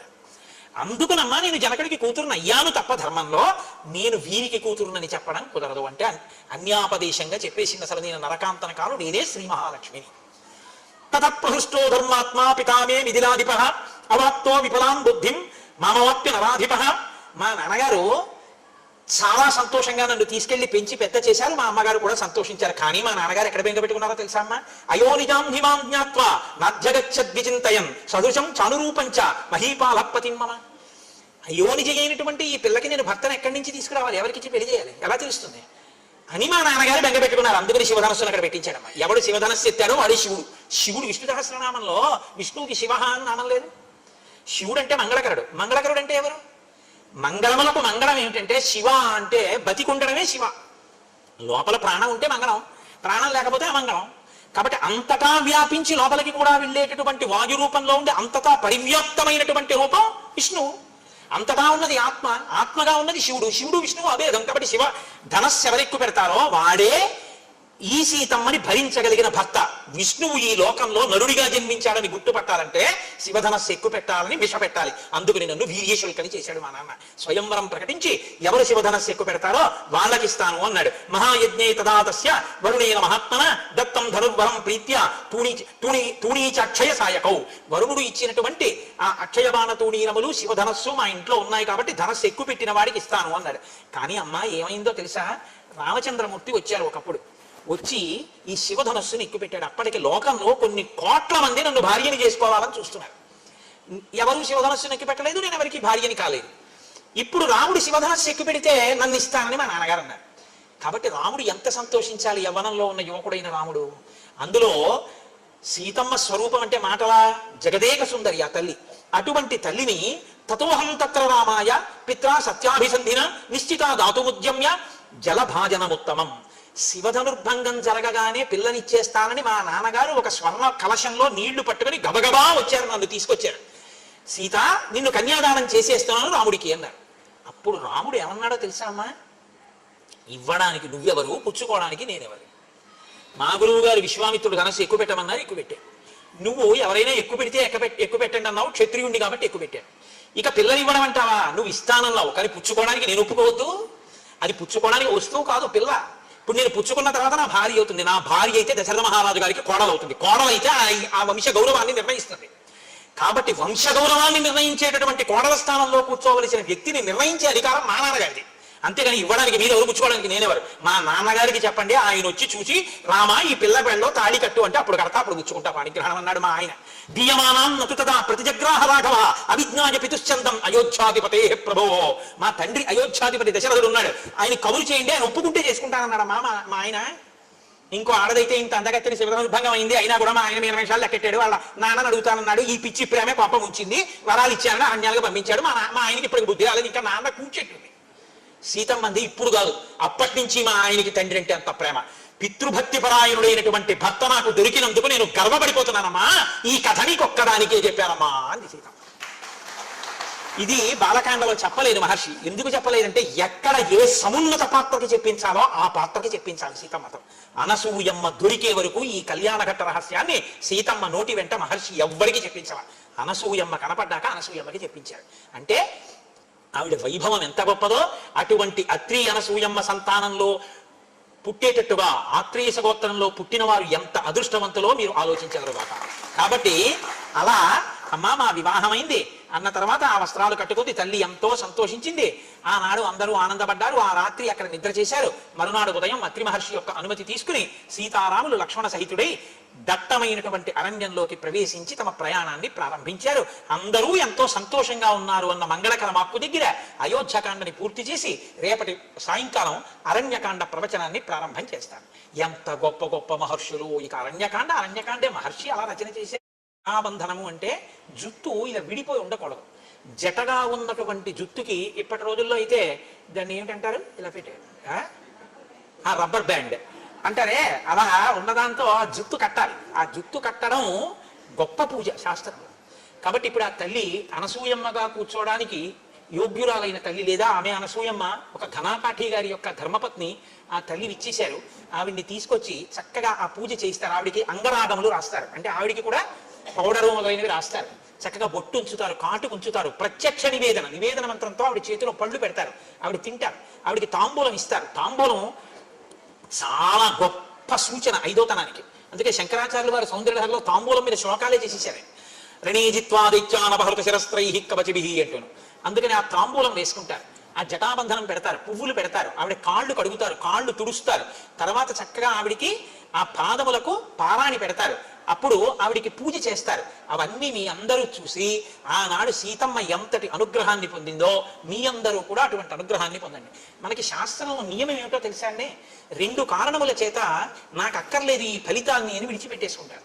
నాకు అక్కర్లేదండి ఇది చూసిన ఫలితం, దీన్ని నేను అంత చూడవలసిన విషయంగా భావించట్లేదు, ఆవిడంత పూజనీయురాలు కాదు, అనసూయమ్మని పూజించాలా, మేము అవమానిస్తాం అనాలంటే 2 పద్ధతులు చెప్తారు. ఒకటి, భక్తి ఉన్న పూజ జరుగుతున్నప్పుడు పక్క వాళ్ళతో మాట్లాడితే మీరు ఎంత పుణ్యాన్ని చూసి పొందారో అది పక్క వాళ్ళకి వెళ్ళిపోతుంది. నేను ధర్మశాస్త్రం చెప్తున్నాను, అందుకే పూజలో మాట్లాడరు కారణం అదే, పక్క వాళ్ళకి వెళ్ళిపోతుంది. 2, అటువంటి గొప్ప పూజ జరుగుతున్నప్పుడు నిలబడి ఉంటే అవమానించినట్టు లెక్క. అందుకే సభలో నిలబడరు. మీరు చూడండి, ప్రభువు సభ తీర్చి ఉంటే ఎక్కడ ఉచితమైన ఆసనములను అలంకరించేది అంటారు. ఇక్కడ కూర్చోవడమా ఇక్కడ కూర్చోకపోవడమా అని ఉండదు, కూర్చుండిపోతారు తప్ప నిలబడి ఉండకూడదు. ఇది విన్నాక కూడా నిలబడితే దాని అర్థం ఏమిటనుకోవాలి నేను అంటే అనసూయమ్మ పూజ పట్ల నాకు ఆ గౌరవం లేదయా నువ్వు చెప్తున్నావు కానీ అని వారు అంటున్నారని నేను గుర్తించవలసి ఉంటుంది. అలాంటి వారు ఈ సభలో ఉన్నారని నేను అనుకోవట్లేదు. కాబట్టి చోటు లేకపోతే వాళ్ళు ముందుకు వచ్చి కూర్చోవడానికి అవకాశం ఇచ్చాం. ఒకవేళ అక్కడ చోటు లేకపోతే మీరు యథేచ్ఛగా ముందుకు వచ్చి కూర్చోవచ్చు నిలబడిన వారు, తప్ప ఎవరు నిలబడి మాత్రం ఉండకూడదు.